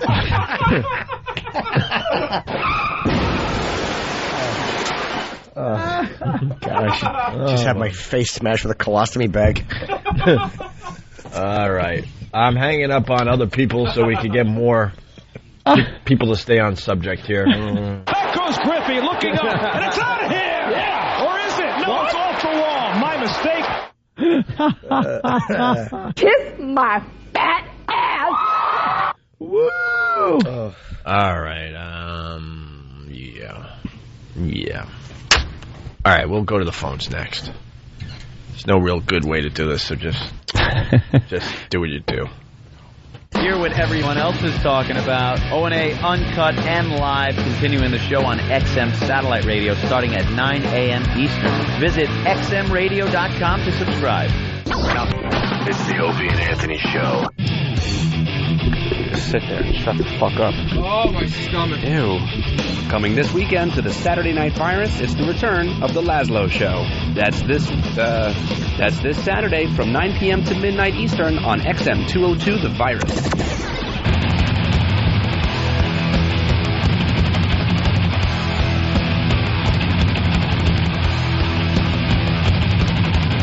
It's the Opie and Anthony Show. A fine show today. Some days, not so good. Just the nature of the beast. You want when you're trying to throw 25 hours of programming out there every single week after week, year after year. Phone number 1-866-313-FREE. A lot of people want to talk about Guy Compton. The amazing Guy Compton who can stimulate a woman with his mind. Without even touching her. He's amazing. Try it at home, man. It's fun to say the name. Guy Compton. Guy Compton. Jimmy? Guy Compton. No, really try to say it, because it's even funnier when you really try. Guy Compton. Yeah. Now you're sounding all man. I need more. Just think Phil Hartman. I know I'm not doing the greatest Phil Hartman, but I got the I got the rhythm down. It's Guy Compton. I'm Guy Compton. Guy Compton. Hi, I'm Guy Compton. What's your name? You're shivering. Other scenarios where you want to hear the name Guy Compton. You want him to be your pilot. Right. I'm Guy Compton. Ladies and gentlemen, I'm Guy Compton on the flight deck, and we should be landing shortly.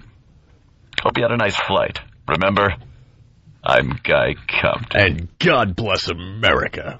Keeping you safe from the... Guy Compton. If there's a fire, that's who you want leading your group as you search for an exit? Right. I don't know what to do, but Guy Compton will. Guy Compton will get us out of this. Follow me, everybody. I'm Guy Compton. Would you follow Guy Compton or Steve? Oh, Guy Compton. Guy Compton. Then again, if you want to cheat on your math test, you ignore Guy Compton. No, you go to Chang Pong. Of course you do. You go for old, that rotten inadequate, using his penis as a pencil eraser. Well, it's all about Lindsay in Boston today. She's calling for the third time. Lindsay, what's up? How you doing, guys? I doesn't get the hint. I know. What's happen to an Escalade and go to a late-night party? Oh, hey, wow. That's what you get. Wow. That's what you get. Yeah. Hey, really? So, Lindsay, we try again because now you've had another hour. What is Boston talking about this morning? Absolutely nothing. I'm sitting in traffic, listening to you guys, and I just wanted to say that woman is insane.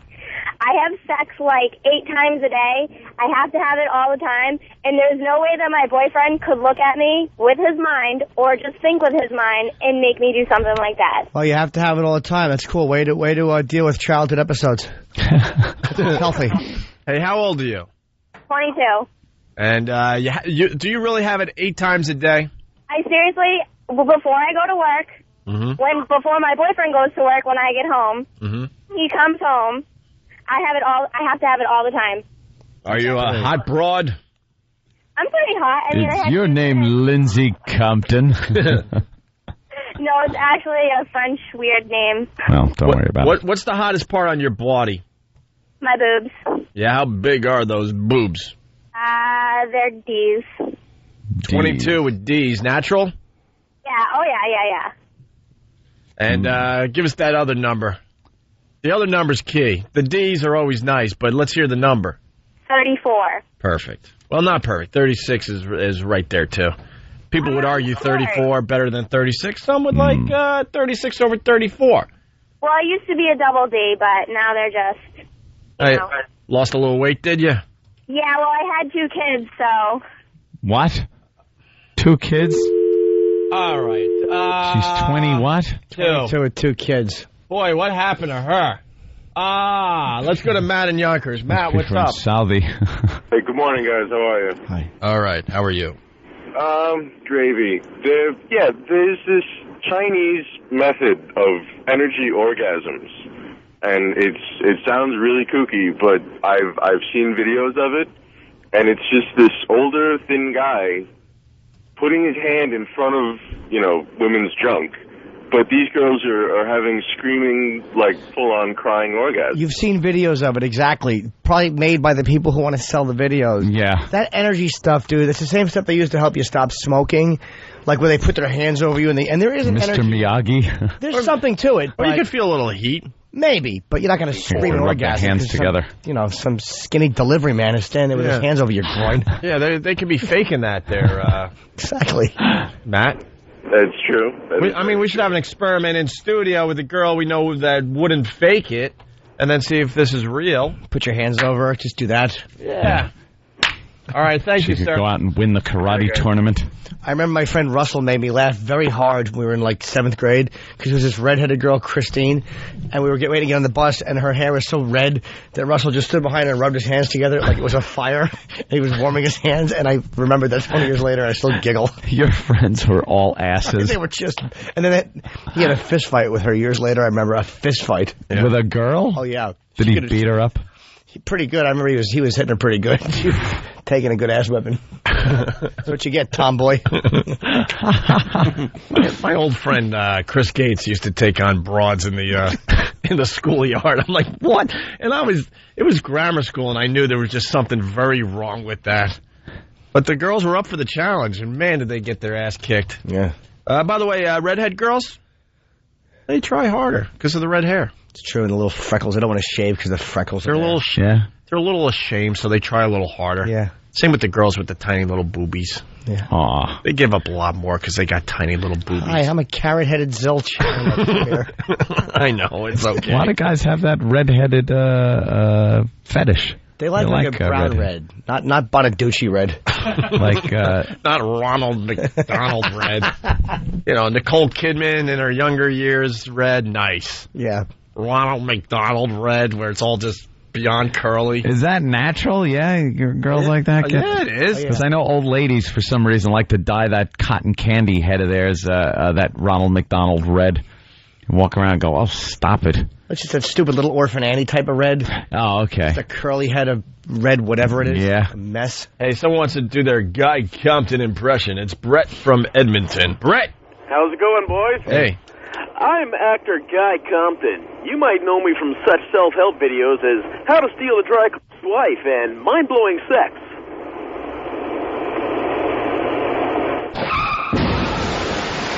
I gotta say for this guy, that might have been okay, but your phone crapped out. It was a dry blank's wife because your phone crapped out. Yeah. Yeah, but that was, by the way, the second bomb of the day, both from Canada. And you know what? We broke our rule. Yep. The rule is only one. You get one phone call a day, Canada. And we'll know, because that wacky accent of yours. I'm Guy Compton, eh? Hey, Guy Compton, you know. Let's go to Rob in Rhode Island. Rob? Hey, boys, what's up? Hey, Rob. Picture your grandmother naked being mentally stimulated by Guy Compton. No, you don't want to see that. I like Knock it that. out, boys. I like that you brought back the picture your grandma naked bit. I can picture Guy Compton. Picture your grandmother with Guy Compton. Uh-huh. The house dress is hiked up, and he's doing what you know he does best, and in a place she's never had it, and he's spanking her. Ooh. A really good spanking, and all you hear is her going, oh, and the charm bracelet shaking. Let's say hi to Jared. Jared in Boston, what's up? Hey, boys. Anthony, you had a line that totally got nothing. Oh, what happened? Well, that 22-year-old Hua that called, she said, I had 2 kids, and you said, she must be from Southie. I got a good laugh. Oh, good, yeah. That was for you, Boston. All right, let's go to Maine. They have nothing better to do in Maine than go with this mind stuff. Yeah. It's Aspen. What's up, Aspen? Not much. How are you guys doing? Were your parents big skiers? No, actually, it wasn't. My name's Aspen Armani, which is pretty hot if you ask me. Aspen Armani. Wow, that's a stripper name. Is that your real name? Yeah, it is. You must love Paris Hilton. That's a stripper name. God, no, I don't. I'm not a hoa, so I can understand where this girl comes from by being stimulated by the mind. Yeah? I used to be a nympho, got a divorce after 9 years, and haven't had it in a very, very long time, and I've actually been stimulated by guys talking more than guys trying to get down my pants, so I can definitely understand all right. why this girl... That's all well and good, but this story's claiming that this girl had an orgasm and the guy didn't even touch her and she wasn't doing anything. Oh, believe me, MySpace is a good thing for a girl who doesn't go out and get ass. Do you look good? Yeah, I have a MySpace if you want to go check out me and my girls. What? Yeah. Yeah, we love the MySpace. All right, let's go. It is, well, you can just search for Aspen in Maine, and I'm sure I'll pop up. But, well, don't you want to give your real MySpace address out? This is an opportunity to have... Oh, yeah, really, I'd love a bunch of you guys. MySpace.com/what? What? Oh, my God. It's under my friend's name. It's myspace.com, Andrea Travis, Andria Travis. Hit me up. Oh, my God. All right, hold on the line. We're going to see if you're hot. You're going to take the MySpace challenge. Yeah, we have a Travis here. All right, hold on. And we got Teresa from Port Jefferson. Teresa. Hey, guys, how you doing? Good. So you think this is possible with the whole mind thing? Definitely possible. It's called phone sex. No. Yes, because he's using his mind, talking to you. No, man, it's a whole different thing.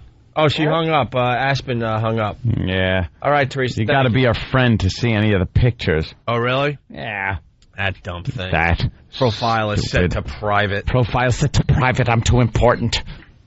All right. Why don't we move on to other things? We wanted to hear from the girls about this mind thing. Uh-oh. Does Kathy in Boston have something? Waiting. All righty. Wow, there's 4 girls in Aspen's picture. And you know what? I think. I hope it's not the one all the way on the left. I think there's 4 girls. The old fat friend has to get in there, huh? That is a lumber. That better not be Aspen Armani. Oh, boy. I would say... Looks like she might have ate a moose. I'd say she's the second one in. I'm going to go... The one next to her, because she said she's Italian, and her name's Aspen Armani, and that kind of looks like an Aspen Armani. Yeah, she's got the nice eyes. The other one's a redhead that we were just goofing on with the hair. The red hair. And then the one all the way to the right looks like she gets along well with the one all the way on the left. I've never seen it. It's like 4 threes. No, that's not. No, I mean she's like a mess. The second one in isn't bad. Like a Aspen 6.5. Armani. I need to. I'll go. We got pictures of 4 girls. I'll go 2, 6.5, 6, 2. No, you can't go 2 with the one on the left and 2 with the one all the way on the right. 3. You got to give her a 2.5 or something. All right. A little more than the one on the left. Or just put the one on the left as a 1. Let's go to Kathy in Boston. What's up with Boston today? Hi. Bruce Mitten says we suck. I don't understand all these phone calls from Boston. Boys, I have some advice for you. Go after Shut yourself. up. He said that? Oh, he sent some dumb email. As a listener, I'm not feeling it lately. Well, you're also pushing 60. Get lost. Feel it. You didn't feel it when we were freaking trying to do a talk show back in the day when you were the GM. Shut up. Grab a phone book, put it in your driver's seat, and drive into an abutment. Go play golf with Greg Hill and leave us alone. And then he emails Super Agent Bob Eatman. Go away. We're doing just fine without you. We've done just fine without you over the years. Where he sent you guys an email or like a mass email? It was to myself and Anthony. Just garbage. Don't hear from the guy for a year, and then he sends an email. I'm not feeling it as a listener. I see ulterior motives. Of course. He's affiliated with somebody. Kathy, what's up? I just got to say, the thought of having sex with my boyfriend gets me a little bit excited. Climax, no. Excited, yes. Yeah, see? It's a build-up. Yeah. I'm sorry. Yeah, we got so distracted because on Good Morning America, they're doing just quality TV this morning. Teens fighting back. Just yell fire prevents attacks. I love the fact they just show girls doing these like pseudo-spin karate moves, and you forget that in a real conflict, there's a grown man punching you in the face. Right. Yeah, that guy that they're demonstrating isn't going to... Kathy, he's holding back, you know? Now grab my arm. Okay, now twist. Well, what they showed was a girl at an ATM. Yeah. And, next thing you know, a really big guy approaches from behind and grabs her neck. And they show the teen slowly turning, and she's kind of throwing a little side punch thing, and that's supposed to make the guy go away. Fire, yell fire. That's a smart thing to do, though, because people look when you yell fire. People don't want to get involved when you yell help. Rape or, help. They don't want to get involved, but yell fire. Society we live in. That's what you're supposed to do. But the thing is, I don't like if you're standing in an ATM like that, it's not a guy that's going to come up behind you and put you in a hold where you can then spin around and punch. He's probably just going to punch you right upside the side of your head. Just belt you as hard as he can in the side of your head. You'll be there going, boop, boop, boop, boop, boop. And then you'll be unconscious. Right. You should go to the drive-thru ATMs if you can find one. I used to always go to one, a drive-thru ATM. But you got to keep an eye on your side view mirror. Oh, yeah, but... And you look and look, because sometimes people creep up there. But at least... Yeah, but you're still less vulnerable there than you are walking back to the car. At least you're in the car. I like going into a bank. Into a bank? That's what I do. During business hours. If I had your money, I would, too. Just go in there and go into the vault and dance naked. All right, we got a great phone call coming in, so that was a distraction. Yeah. Beep, beep, beep, beep, beep. Yeah, because the guy's committing. All he wants is your money. So for you to turn around and do some kind of spin punch is Stop telling people that you could fight back. Slow motion. The smartest thing is to just give up your dumb possession or your money and save your life. Well, that might have been about an assault, though. I don't know if that was about a robbery. I don't think they were saying fight back a robbery. They showed it in front of an ATM machine. Like, the guy would want the money, don't you think? No, I think that was a rape thing. You think? Yeah. Because they were showing some footage of some girl walking, and I think she's in studio. I think she yelled fire or whatever and got away from the guy. You know, there's a scam going on with ATMs where a guy will put this little clear plastic gizmo. It's just bent up plastic in where you put your card, and it can only be done on those machines that take your card, which I hate. Yeah. You put those ATMs and it steals your card for a while, and it gives it back once the money comes out. But you put your card in there, and it takes it, but this thing that they put in holds it in one spot. You can't see it. The machine hasn't taken it, but then the guy comes up and assists you and says, oh, what you got to do is put your PIN number in twice and hit enter. And then he stands watching over your shoulder as you do it twice. Who falls for that? Exactly. crap? That's what I said. But they people do. fall for it. And then the card doesn't come out because it's being held by the little gizmo. And then the guy leaves, and then the perpetrator comes back, pulls the gizmo out with the card. Now he's got the card and the PIN number. Well, how does he get the gizmo up if you can't? Because you don't see it. It's clear plastic that it fits over the slot, and it's bent in a V. So the V fits all the way in the slot, and barely a little ridge keeps it from sliding all the way in. And when you put your card in, it grabs it, but the little V piece of plastic holds it. Yeah. It's one of these, little put-together scams. And then all he does is pull this plastic piece out that looks like the faceplate of the thing you're putting in. Putting the card in, and he's got the card and your PIN number. Who's standing there, though? Oh, that's the scam, too. He goes, that's it. Sorry. It takes more fingers than just your own to do this. Oh, so he goes, I have to hold down these buttons. You hold down these and put your PIN in with the other hand. And people are buying into the fact that there's an ATM expert just waiting. Knowing that there's going to be a problem. And that's why he's got to stand right over you, is because he's got to hold a couple of buttons. You got to hold a couple and then put your PIN in. And they don't want to be rude because someone's helping them. Yeah, they're helping. You know what, though? If you're that stupid, then whatever. You deserve it. You deserve your bank account emptied. I just got an email from Pal Talk, not Pal Talk, PayPal. It said, here is a new address has been authorized for your account. And it's got the address, and of course it's not my address. I got that one too. Did you? Yes. And then it has, click this link to verify address. And you look and go, that's not my address. Who's my account?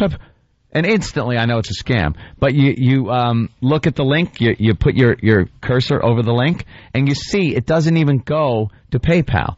It goes to some numeric, whatever they call it there.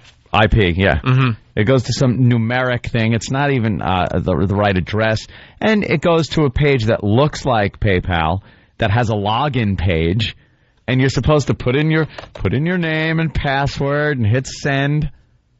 Who's falling for this crap? You almost did, and we had to tell you this is a scam, Anthony.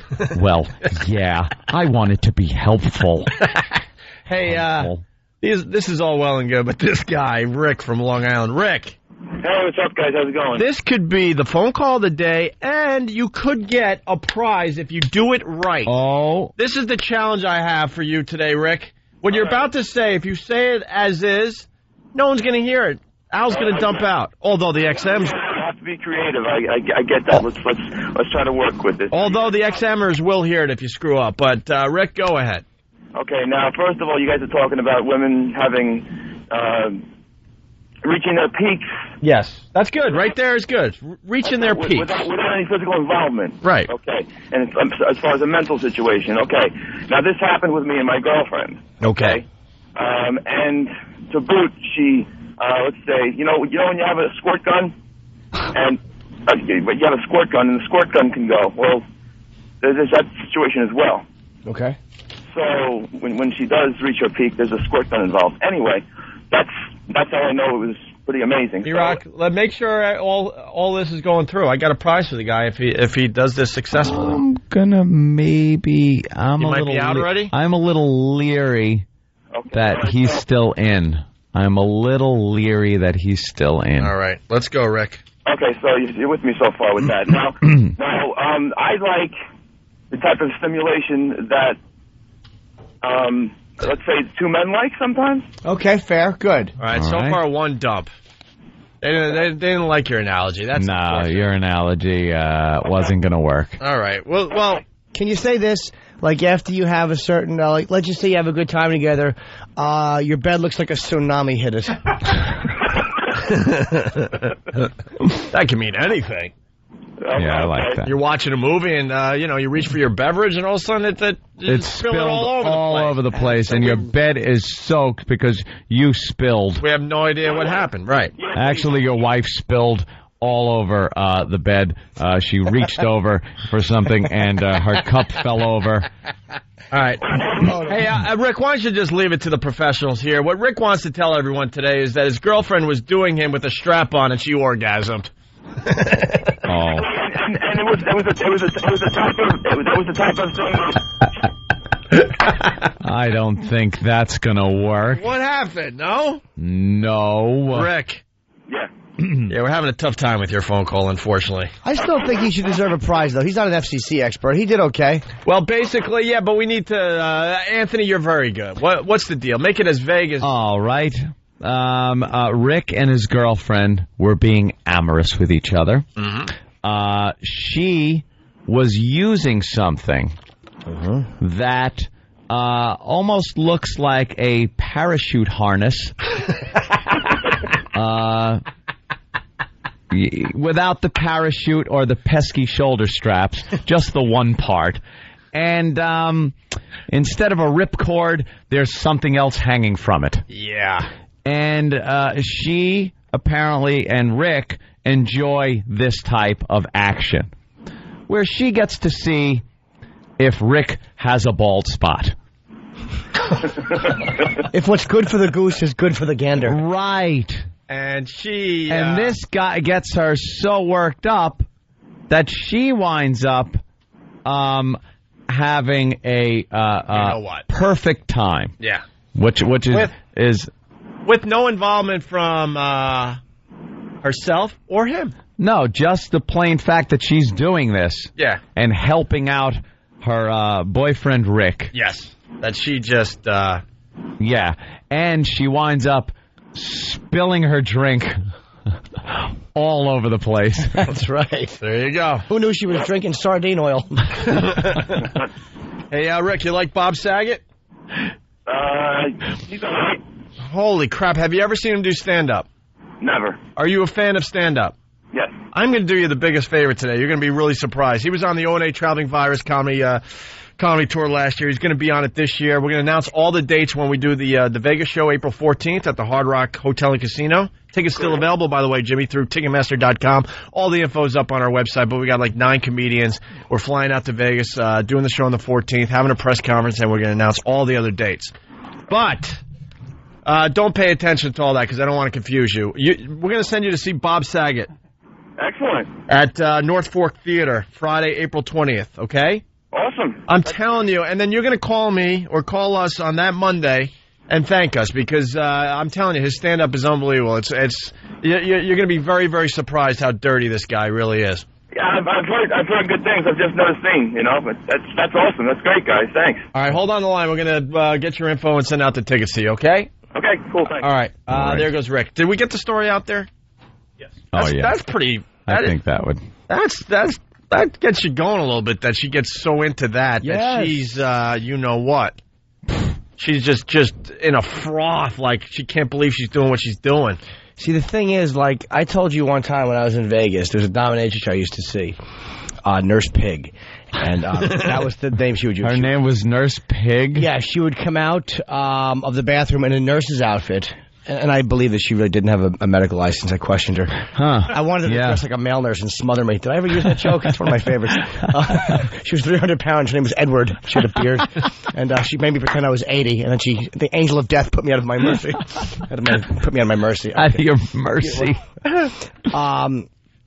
So a nurse pig came out one time in a nurse's outfit, but it's somewhat unicorn-like. Right. And, doing her best unicorn impression. And boy, guess where she wanted to sprinkle fairy dust?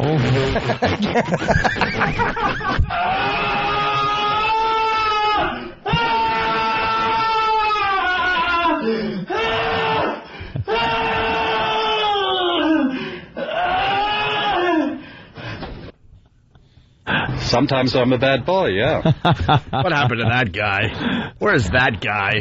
And I was a little nervous about it, but I'm like, okay, I'm going to let you. It was so sexy to see her like that. Wow. But when the moment of truth came, I kind of backed out. I was like, yeah. Well. I fronted out. And that's one way I was to put like, it. nah, don't do that. And she was like, okay, but what a professional, because she didn't even miss a beat. She just started spitting on me.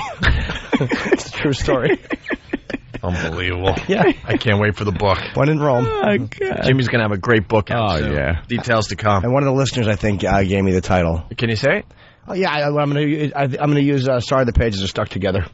That is a good one. Hey, that's really tells good. it all. Yeah. That's really good, Jimmy. I like that one. Very cool. All right, point at E-Rock, will you? No. Please? It's the Opie and Anthony Show. All right. We're rocking. It's the Opie and Anthony Show. Miranda, not happy. Why? What's wrong, Miranda? Well, you always make fun of redheads. I'm a redhead. Yeah, sure you are. Well, it's more kind of like strawberry blonde. It gets a little mousy in the winter, but then in the summer it kind of gets very blonde. Well, I'm a strawberry blonde, and I'm far from a dog. I look like Susan Sarandon before she hit the wall. She hit the wall 20 years ago. Heck, what do you look like in Rocky Horror? Shut up. No, I'm talking about when she said Bill Durham. She didn't hit the wall then. Notice the excitement? Yeah. I never thought she was hot. You must be popular on Match.com. A young, virile Susan Sarandon. No, I'm not on Match.com. She had saggy boobs at 25. I don't have saggy boobs, and I'm not 25. Hey, do you know a sexy Roz Abram? Can you find me one of those? All right, what's the deal with you there, Miranda? What's the problem? Well, you make fun of redheads. You just called nurses pigs. I'm a nurse. Oh, well, can I tell you something? Sure. This is why you're irritating me. And this is why you're a nurse, by the way. This is why you're not a doctor, because you're kind of stupid. Nurse Pig. We weren't calling nurses pigs. Nurse Pig was the name that this dominatrix would use when she came out in her nurse's costume. That was her name that she gave herself. That's she what said, Jimmy Hi, said. Nurse Pig is here. So you misunderstood. I misunderstood. Yeah. Redheads are pigs. I went through a dead block in radio. But I apologize. I do enjoy you guys every day, I have to say. Do you really? Where are you calling from? No, I listen to you every day. Where are you calling from, Miranda? I'm calling from Morris County, New Jersey. Oh, very nice. And what do you like about the program? Yeah. Nurses are pigs. Saw that coming. And we weren't even talking about her kind of red hair. No. We were talking about the really just over the top, wiry Ronald McDonald We red. said that the strawberry blonde red isn't as bad as the Yeah. Ronald McDonald red. It's good. So she was insulted over two things that we didn't really say or had nothing to do with her. Yeah. Like Carrot Top Red, like that type of a red hair. Right. Who was a very well-built man, by the way. Have you seen his chest? I mean, no queer jokes. He is a stacked... Carrot Top had to get ripped. Dude, this is the sad part. Carrot Top could kick your Oh, yes. Could kick all our ass. He had Drop to. his money on your foot and break it. We saw him in the lobby of the MGM in Vegas, and he was going for his third workout of the day. The guy is ridiculous. Really? Yeah, ridiculous. Girlfriend smoking, too. Really? Backstage the Porn Awards, because he presented an award at the Porn Awards. And, lovely. Lovely girl. Wow. All right, Who knew? Carrot Top. Yeah. Let's say hi to Derek, and we'll do a little cleanup, then we'll get out of here. What's up, Derek? Hey, what's going on? Hey. Hey, man. I want to talk about something I have with my girlfriend. Okay. Can I be rude right now, or do I have to clean it up? You have to clean it up, sir. You got to clean it up. That's the challenge for you, Derek, That's what right kinda makes now. it fun. All right. Okay, so I was taking the bus downtown, and she was watching some movie on the computer with several girls. Okay. And I asked to kind of back off. And I wasn't doing anything, and all of a sudden, she peaked because of just air, just breathing. Wow. And watching girls. Huh. Yeah. Okay, so she's watching on the computer. But then you He's, weren't even home because you were on a bus, so what's that got to do with anything? Yeah, you were on the downtown bus. Yeah, well, maybe it was the vibrations from the motor. I don't know. Hmm.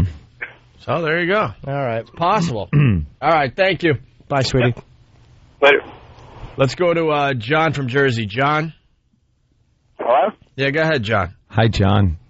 Am I on the show? Yes, you are, John. Yeah, John. Yes. I just want to say, you guys' sense of humor is really bad, man. You make me want to listen to Z100 all the time. Then go to Z100. Yeah, do you like why you guys gotta, be mean to everybody that's called you on the show? Because it's fun.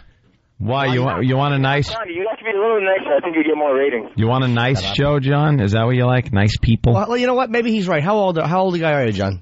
I'm 21. And All right, you're like a college student, right? Can I go with the Yeah, of course obvious thing here? When are you coming out of the closet? All right, man. I'll talk to you later, bye. Yeah, of course. 21 years old, college student. But I'm glad you like, that's not a sense of humor. All right, listen. Yeah. The video of the His day. cup of tea. It's too mean. Young man, socially conscious. Yeah, give him Good a for few him. years. Good Give him boy. a few years. Yeah, that girl in Boston was socially conscious, went to the party. Hey, can't judge a book by its cover. I'll get in the Escalade. Yeah, what's the matter? We're going to a bad neighborhood. No, there aren't bad neighborhoods. It's not like that. I think you're What? way off. I think she just... What? She was just wanted some action. She wasn't thinking ahead. Yeah, how about some action in a nice neighborhood? There's plenty of action going on in Southie, in the North End.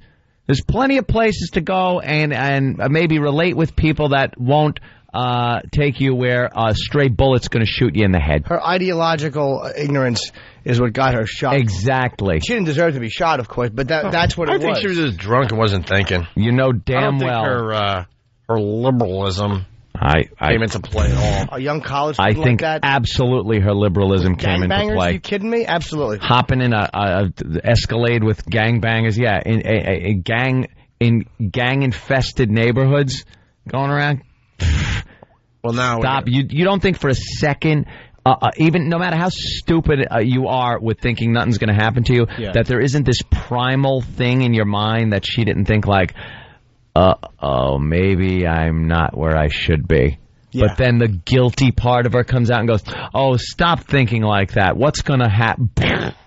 Right in the head. And then they wait 40 minutes to take her to the hospital. Yeah. She's shot. 10 minutes away. She doesn't show up at the hospital for 40 minutes. Maybe not her liberalism, but her youthful ideological view on things. Well, the shot was for somebody else. Yeah. She was unfortunately in the way. Here's the story now that you guys brought it to everyone's attention. KR11 hadn't worked at the building, or hadn't lived at the building behind me for very long, but she did take the time this weekend to visit friends and family in Boston.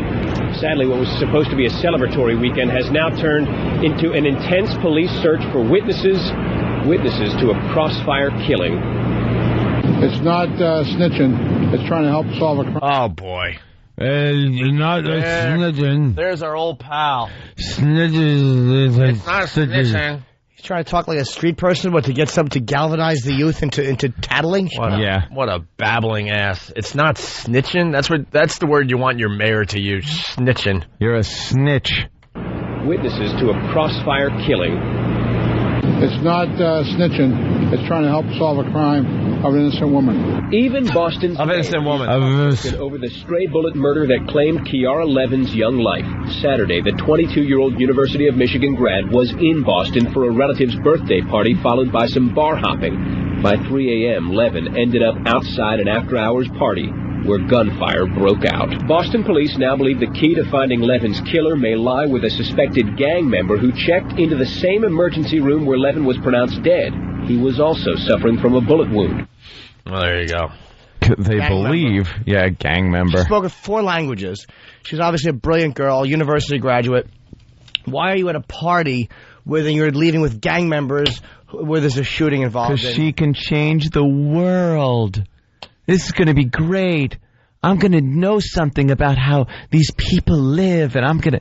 I think you're way off. I think she was drunk and wanted some action. You're right, too. But it just wasn't thinking. You think there are girls that... You think girls that get drunk and want some action and end up in gang members' cars? Absolutely. There are girls that get drunk, want some action, and go to the local bar. Or if you're around in Boston you with friends, you don't go to Dorchester. They look at it like jungle habitat. Like, this is a dangerous thing. Yeah. It's a little dangerous adventure, but I'll be okay. And you're not going to be okay. It's a bad situation. You're putting yourself in a dangerous place because you think you have that protection of I don't know what you think you have it of. You're not going to get hurt. All right. Bye-bye. She probably did want to get laid, but she just wanted to party and keep going and have fun. But how do you wind up in that neighborhood in a party like that? Come on. I don't know.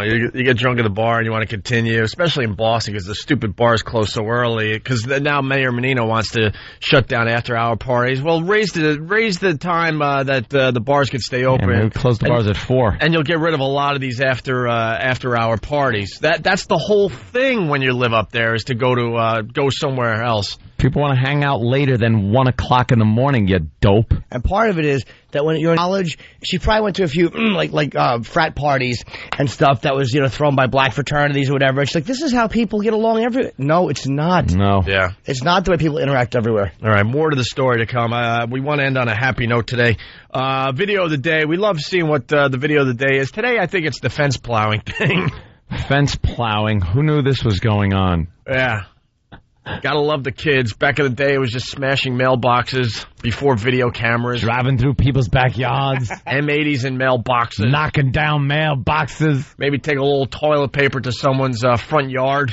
Yeah. Throw it around in the trees. But, man, the kids, they're very creative today.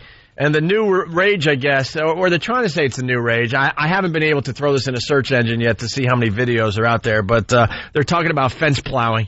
And this couple out there on, I think it's Long Island. Yeah. These kids have targeted this same fence 9 times. 9 times. You think the homeowners at this point would have learned their lesson and maybe have some kind of steel fence behind the fence? Something, yeah. Spikes. Yeah, something fun for them to roll into. Well, fence plowing is where, you get brave enough. Here's a big guy doing it right here. Blam! And you go running as fast as you can right into a fence and just take the whole thing out. And they videotape it and throw it up on YouTube and Break.com and such. These guys are idiots. It's hilarious, though. Throw fence plowing into the search engine. E-Rock's doing it now, and we're watching this really big kid just go plowing through the fence. And sometimes it doesn't work too well, and you get pretty hurt. This guy.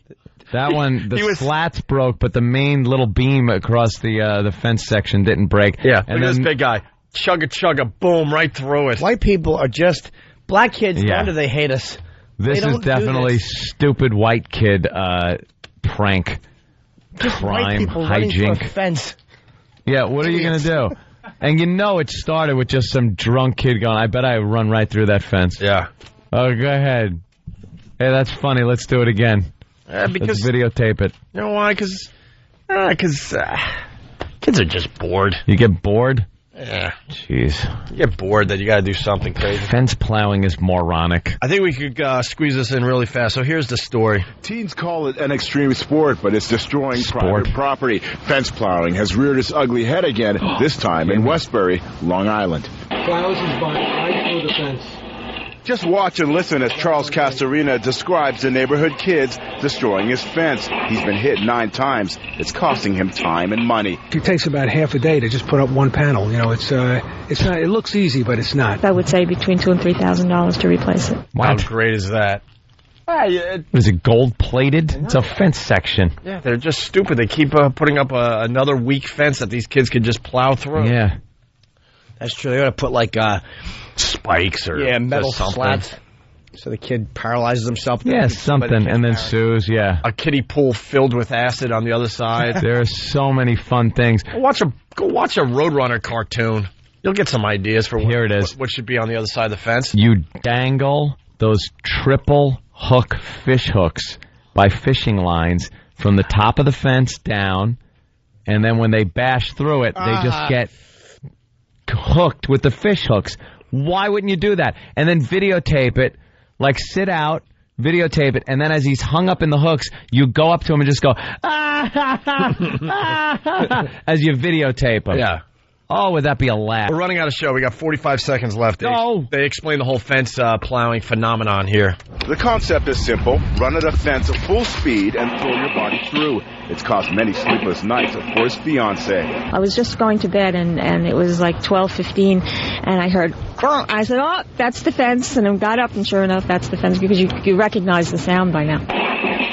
They invested in cameras knowing it would happen again. This time they were caught on camera. The audio and video outside was being recorded right to the kitchen. They have a message for this hard-headed teen who could be charged with criminal mischief. If he turns himself in and pays for the damage, we will not prosecute. Betty and Charles handed over the recorded video to the Nassau County Police, but so far the cops say they have no suspects and they've made no arrests, but they promise the investigation will continue. All right, there you go. We could have done a little more on that, but we're running out of plowing. show. But there you go. The video of the day is fence plowing. Throw that in a search, and you'll have at least an hour of fun watching some of these videos today. In my day, we just used to see how many people we could fit in a phone booth. Oh, my crash doesn't work. Doesn't work at the end of the show. All right. Coming up next, JV and Elvis, and then my pal Nick DiPaolo, and then the radio chick. But that's only in New York, so the rest of the country just died. Why don't you just take a little walk with us to XM? Right. That's where you'll find us for the next couple of hours. Have a great day. Thanks.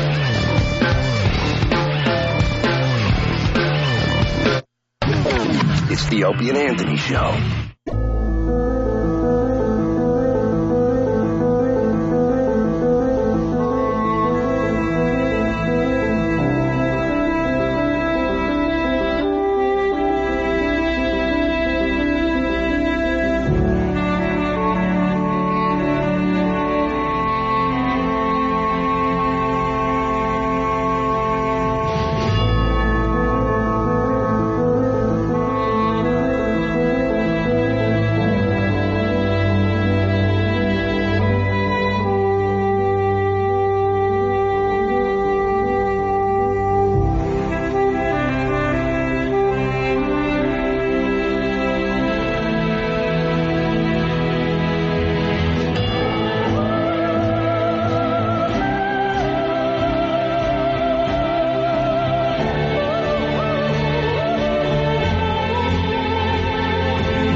We took a lazy stroll today.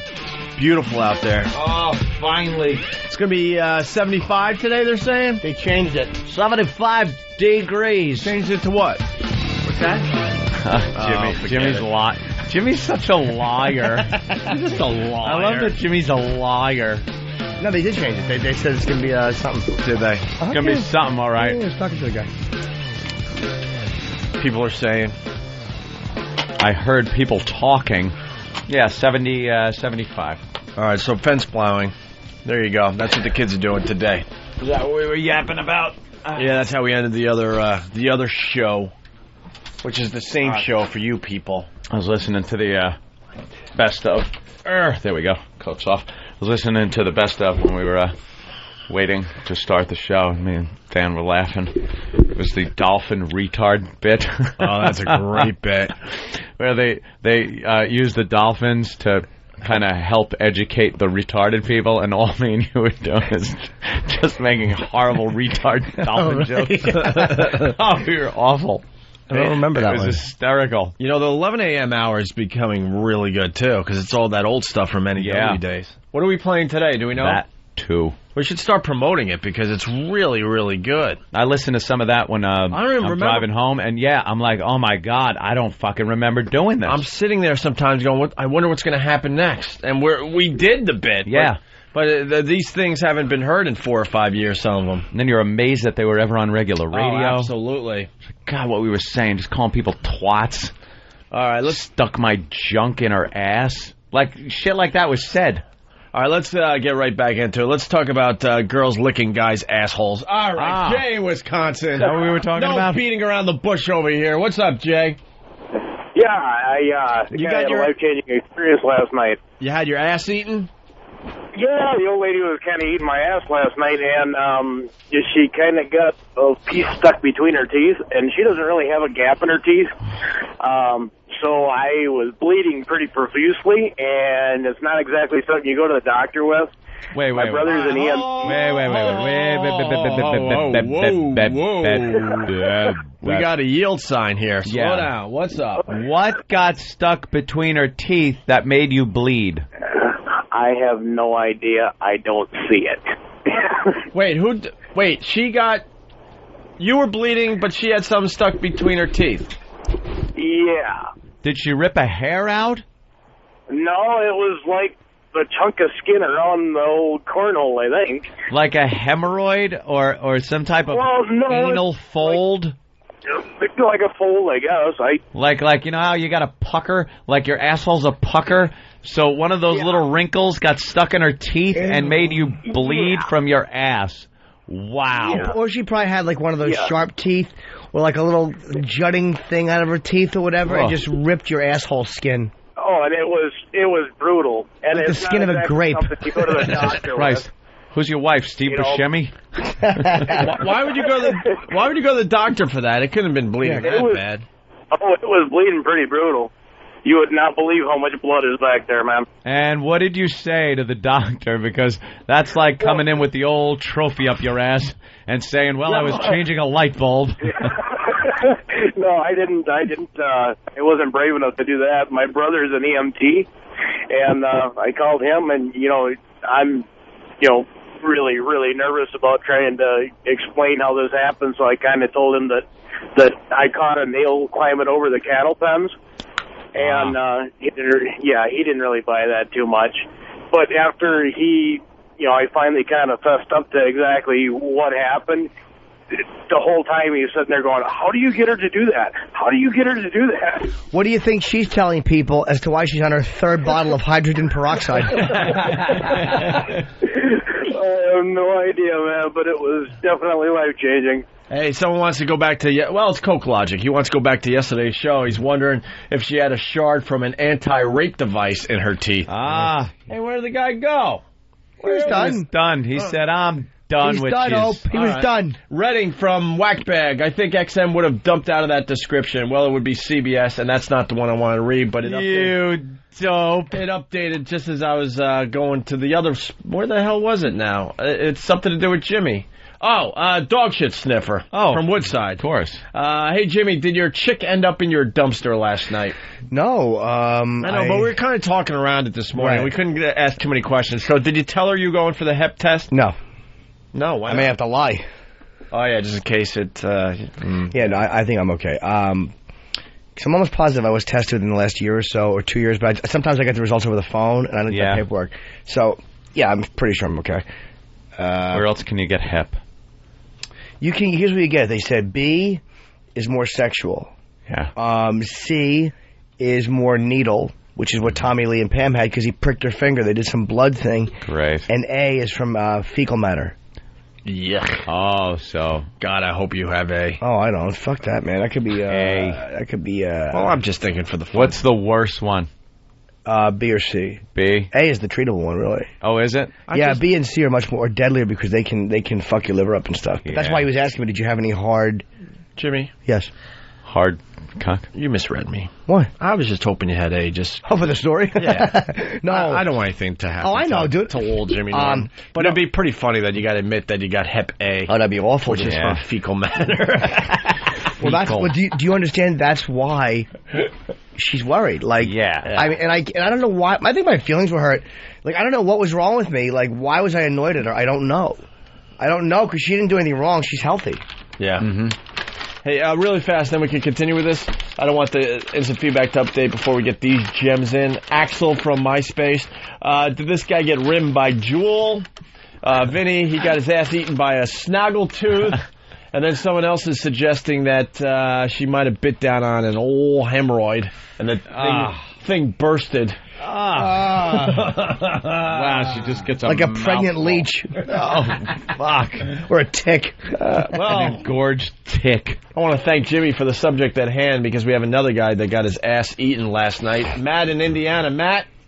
Hey, what's going on, guys? Hey, first, congrats, Matt. By the way, someone else is acknowledging it's Howie from New York City who love pad data, ass eating. Is that what it says? People are driving with ass eating, and they spelled it right too. Emblazoned on their dashboard. Yeah. I invented ass eating, Robin. Anyway, what happened?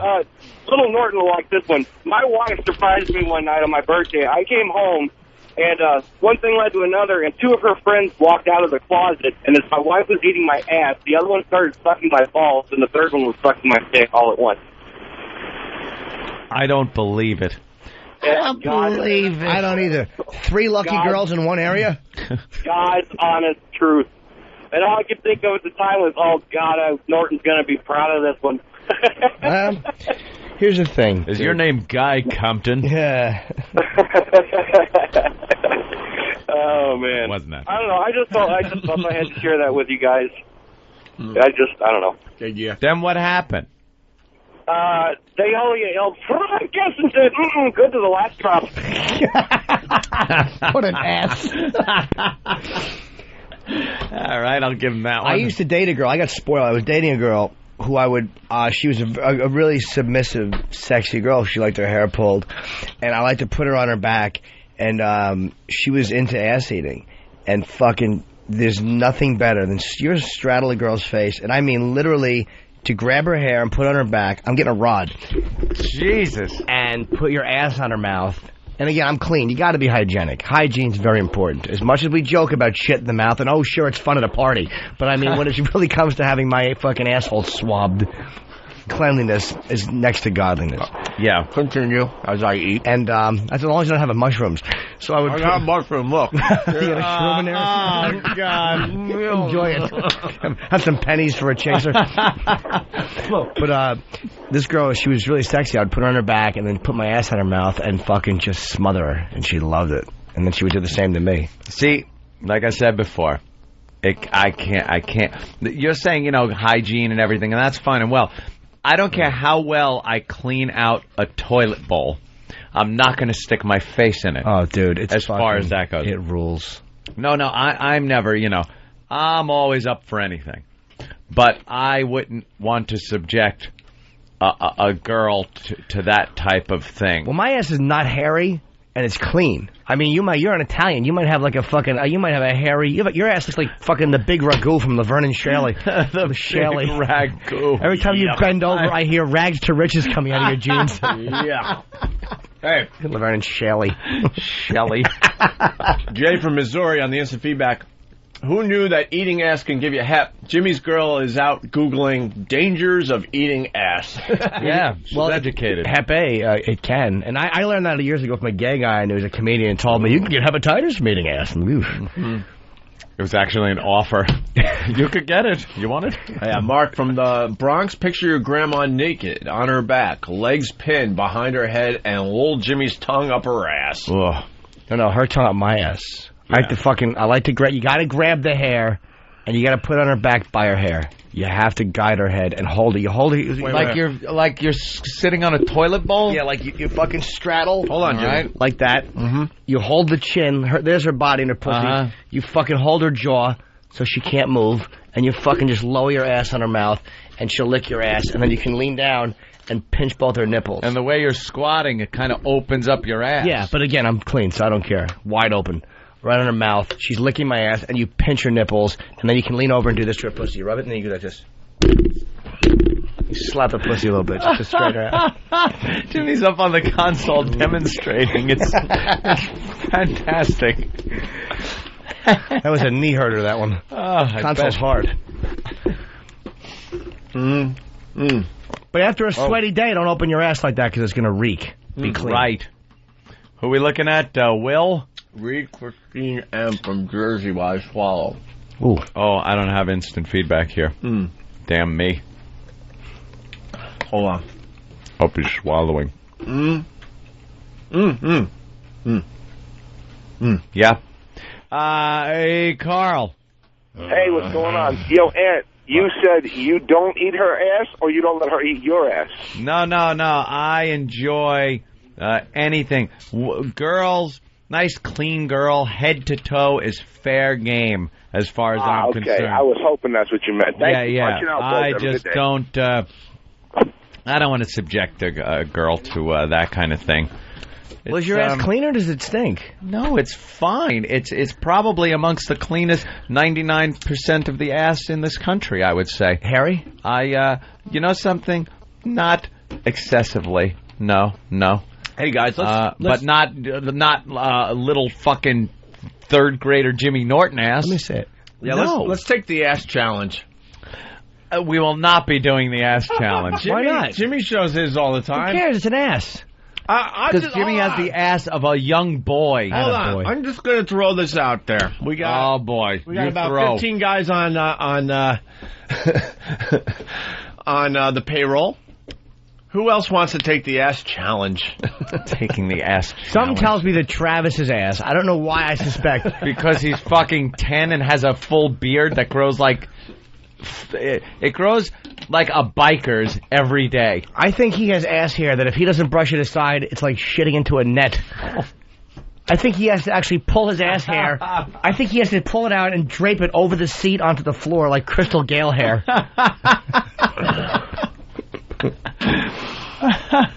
Travis has a man's asshole. Yeah.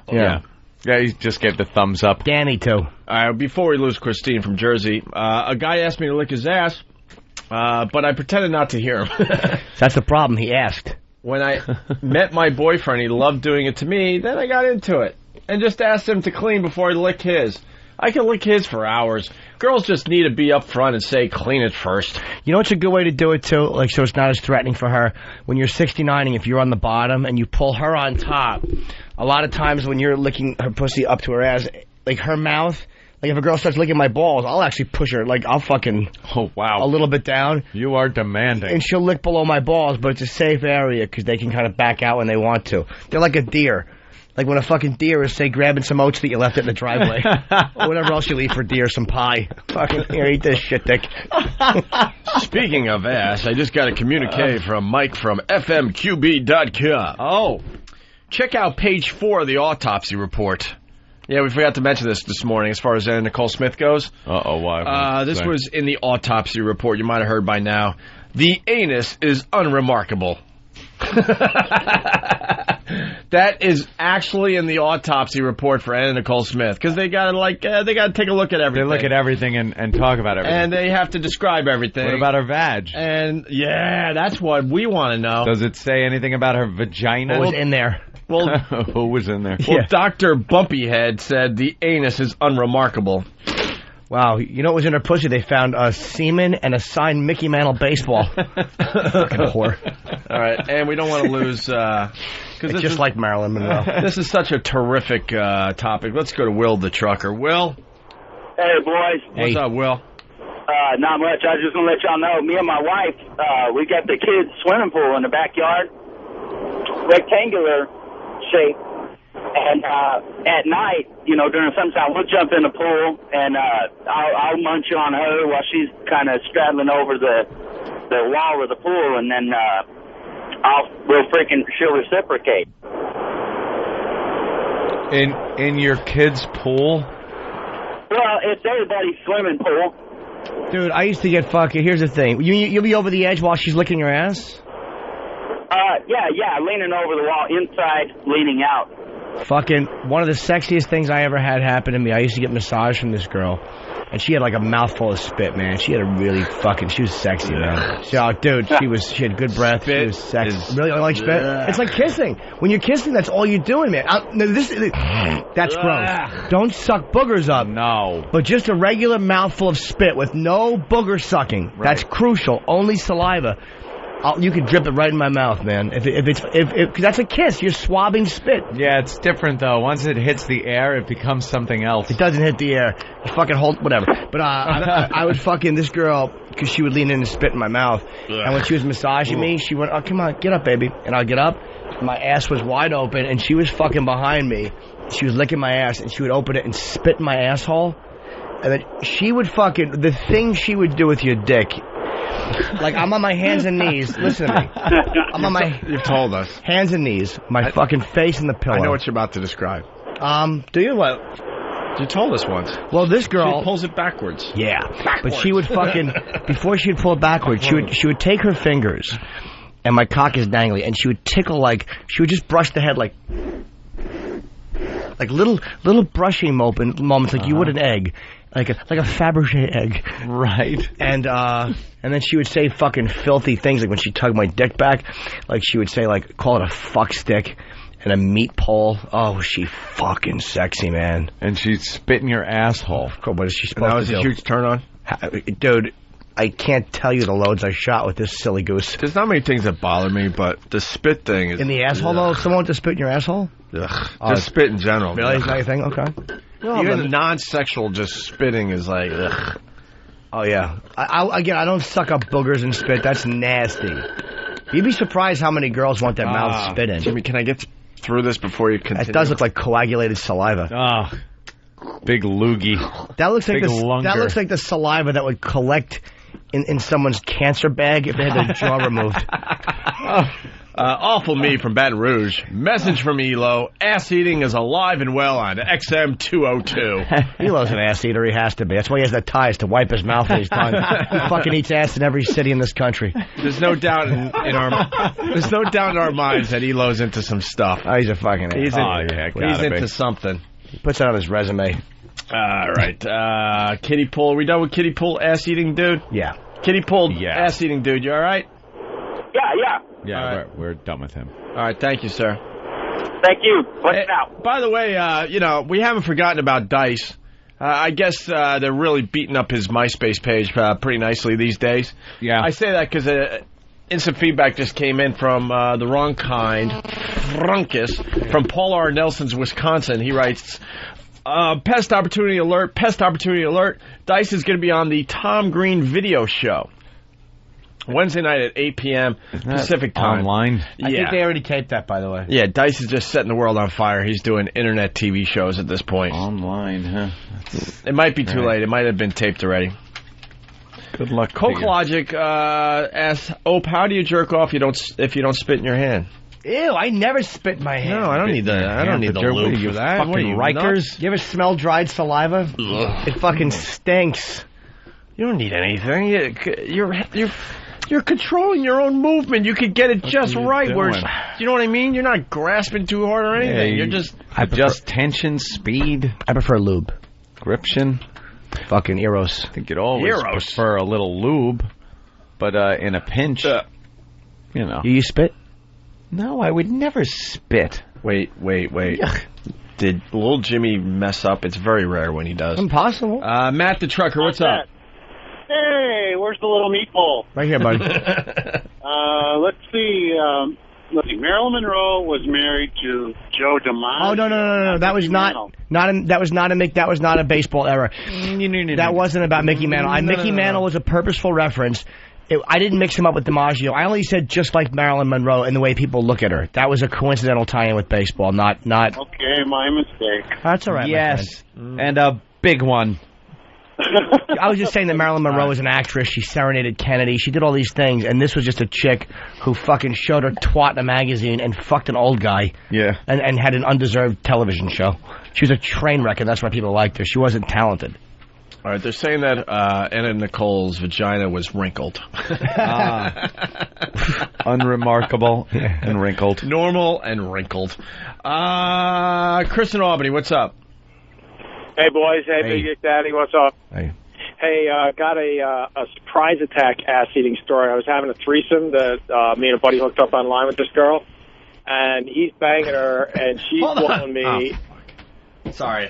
I'm serious, and this is for real. And all of a sudden, I feel this tongue on my ass, and it's her eating my ass out.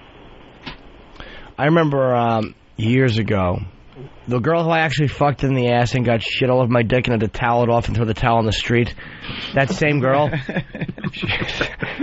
She was a girl. This is the way how you tell these things. And will that be in your book? No, I forgot about that one. That is not in the sequel. Hopefully there will be a second one. I have book 2. I have like 10 stories I couldn't get in there just for space. This girl I fingered one time. You can throw them in the paperback. Oh, you can make more, right? Yeah, you can. That's how you sell the paperback. Oh, you got to give them extra material. Extra material. All right, go ahead. I was fingering her ass one time, different occasion, and I got all 4 fingers in there. Not my thumb, but I was going back and forth and in and out, and she liked it. And my fingers, I pulled out, and had blood on my fingers.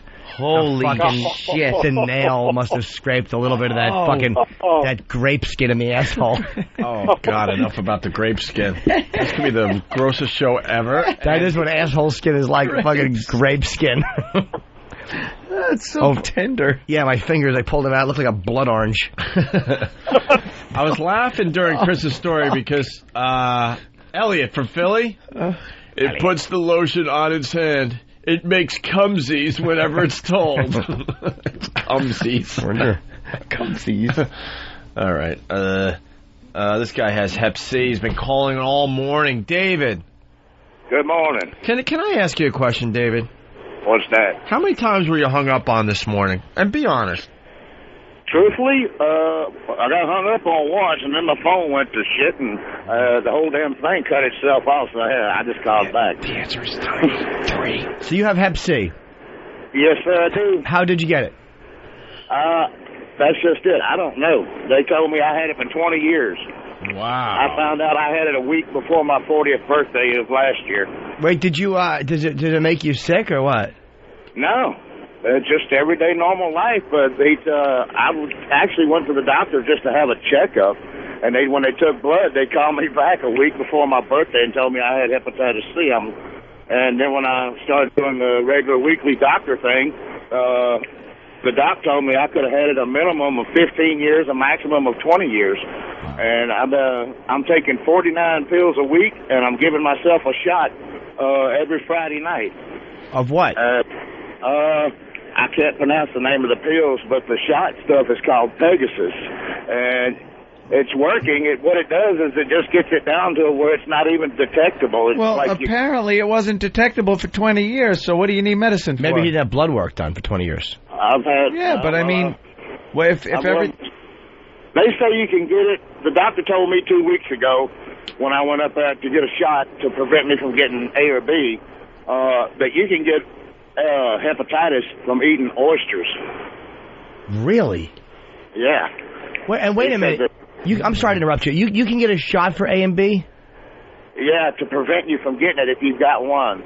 I got to take 3 shots over a 6-month period to prevent me from getting hepatitis A or B. But you have to have one for those shots to prevent you from getting the other 2. You have to have those 3 shots to prevent you from getting A or B or vice versa, I believe. But oysters, hepatitis. It's a brutal process. I mean, they did a liver biopsy on me. What they do is they knock you out, and they take a needle about long as your middle finger, and they run it in between your rib cage and take a sample of your liver to find out how long you've had it and how far along it is. Fuck that. Wow. And the medicine that I'm taking, he told me it was expensive. I'm thinking $500-600. Well, before the insurance and myself paid anything, $8,753.19 for 3 months. Wow. For 3 months. The price of medicine is just completely out of control. This country sucks. We don't give a fuck about anything. Well, you got the dumb congressman going after violent video games and the word faggot and the N-word and all this shit. Go after the real stuff. Yep, why are we spending hundreds and thousands of dollars on a dumb medication that we need to take? I've got to take it for 6 months, and then I'm done. Don't ask me what numbers mean, but they told me when I first got diagnosed that my numbers were 768,000, and since I've been taking the medicine for the last month and a half, it's come down to 11,000.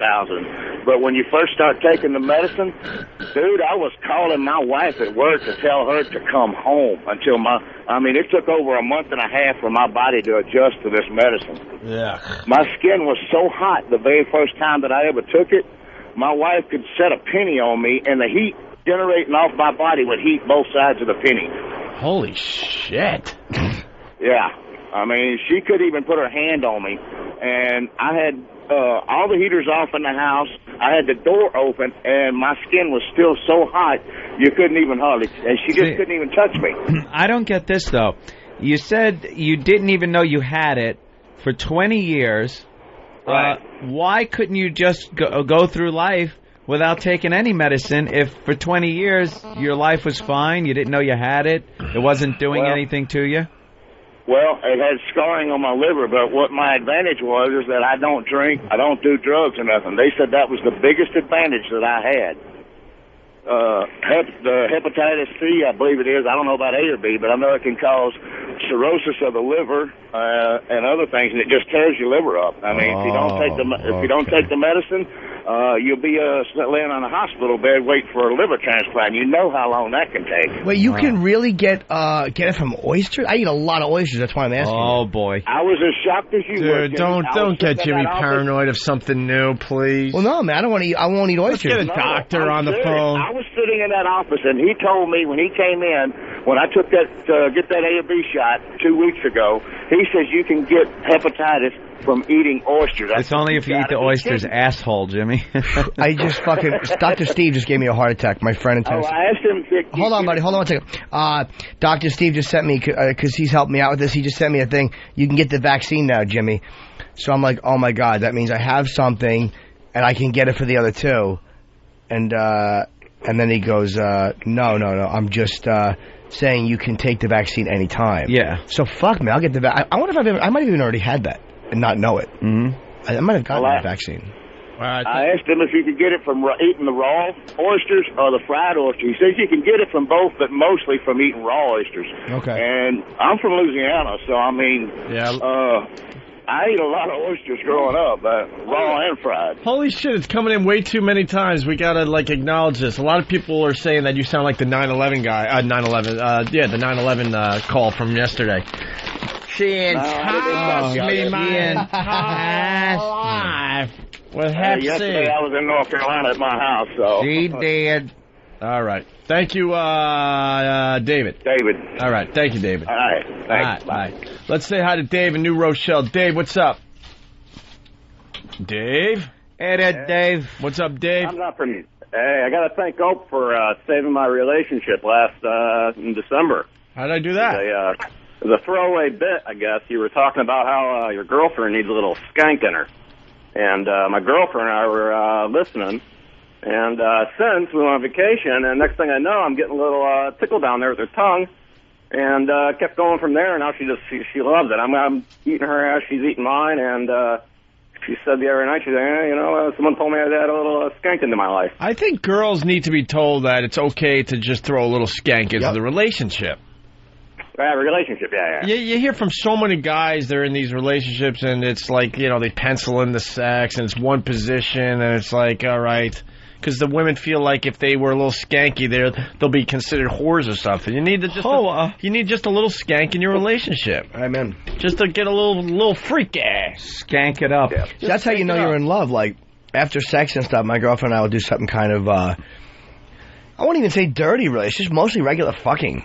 I mean, she's good in bed. I mean, I'm sorry. She's a good lay. I'm sorry. But, and then it's nice to lay with her after. It's like, we don't have any problem making that transition because we get along really well. And, it helps, man. Like, if you're done fucking and you just want to boot somebody without looking at them, you're in a bad relationship. Hey, Dave, what are you up to in your relationship? It's getting better. A little bit more play in areas I've never been there before. But she likes it. She said she tried to do it before and keeps going. So, cool, Dave. Thanks a lot, man. It was up and down before, but it's getting better now. Yeah, we're just like Dr. Phil over here, so. Yeah. All right, Dave. Dr. Phil the asshole. We're encouraging everyone to have their ass eaten today. Eat ass. Not going to hear that on Dr. Phil now, are you? Stupid Dr. Phil. Dr. Phil's a douche. Oh, God. You keep talking about that dumb romance. We say get your ass eaten. Get your ass eaten or eat some ass. All right. Can we take a break and get into some other things? We might have to do a little cleanup today. Every once in a while we get stuff piling up and we weren't brave enough to do it. Stuff we weren't going to get to at any point. Prank call by 13-year-old girls, trigger stroke and victim. That could be interesting. All right. Old people playing the Wii. That could be interesting. Oh, that's interesting. All right. Man, big Wii player. 2 friends killed at same spot at separate times. That's a little creepy. That's unlucky lottery. Yeah, so we got some things to do today. The English making fun of Americans. This is a good bit. We just never got to. Fucking limeys. We'll do a little cleanup today. It's Opie and Anthony and old Jimmy Norton. The Opie and Anthony program. Or that stupid XM stinger they do. What is it? XM 202.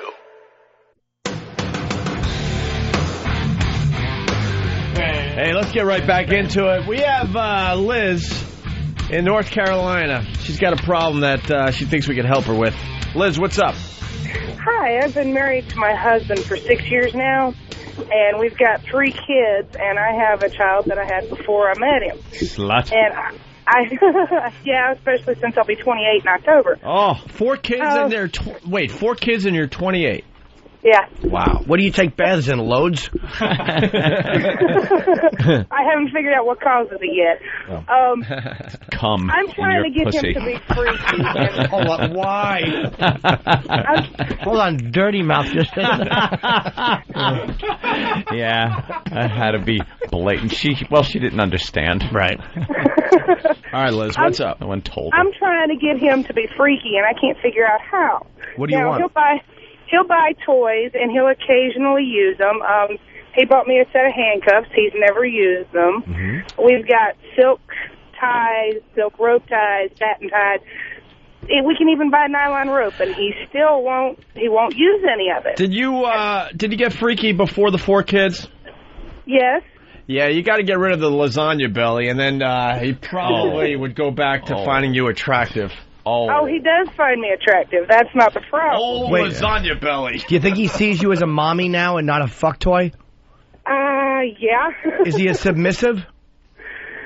Sometimes, yes. That's probably why he doesn't want to tie you up. Has he ever given it to you in the poop chute? Oh, yes, he loves it. And so do I. I love getting in the old dumper. But you like getting tied up, it sounds like. I would love. I've never been tied up before, and I'd love to try it. I've even tried getting another girl in the bed. Wow, you're a good girl. He's just a little more traditional, huh? Yeah. Is he a Christian? He's a Baptist. A Baptist? He's a black man? No. Oh, okay. Sorry. A lot of What's your question, black though? Baptists out there. What's your question? How do you get him kinkier? How do I get him to I mean, occasionally he'll fight. I want him to get a little rough, and he won't get a little rough. Oh, you want? I mean, this is a perfect example. We got in an argument the other day, and I got in his face. just to get him to push me off, right? That's unhealthy. In a fight? What were you, beating up on your stepfather? What's the matter with you? No, he doesn't beat up on me. I asked him, I got in his face, and I just wanted to see if he would put his hands on me to push me back. And he did. He grabbed my arms, and he kind of pushed me back a little bit. I want him to do something like that in the bed. You know? Oh, wow. She wants to be pinned down. Yeah, she wants to be fucked. You want, like, some kind of rape fantasy thing. Not that far. It gets the girls a little nervous when you say rape fantasy thing. So, you want to be, like, taken. You want to be taken. There you go, Jimmy. Yes, very much. And I don't know how to get him to do it. I mean, I've actually blatantly asked him to do it, and he won't do it. Hey, how fat are you? I'm not very fat at all. I've got a little bit of weight left from the baby. He's 16 months now, and I'm in the process of losing that weight. How tall are you? 5'7". 5'7", so you go about $155. Yeah. Yeah, that's not fat. Yeah. Mm-hmm. And I've got a set of 36Ds. Well, yeah, but they're a little saggy now, aren't they? No. A little stretch mark. No. But, sweetheart, you want him to kind of force you. Maybe he's just too submissive to do that. So there's no hope? Do you smoke? Yeah, I smoke. He smokes too. Yeah, I could hear it in your voice. You gotta put down the cigarettes. They're gonna kill you.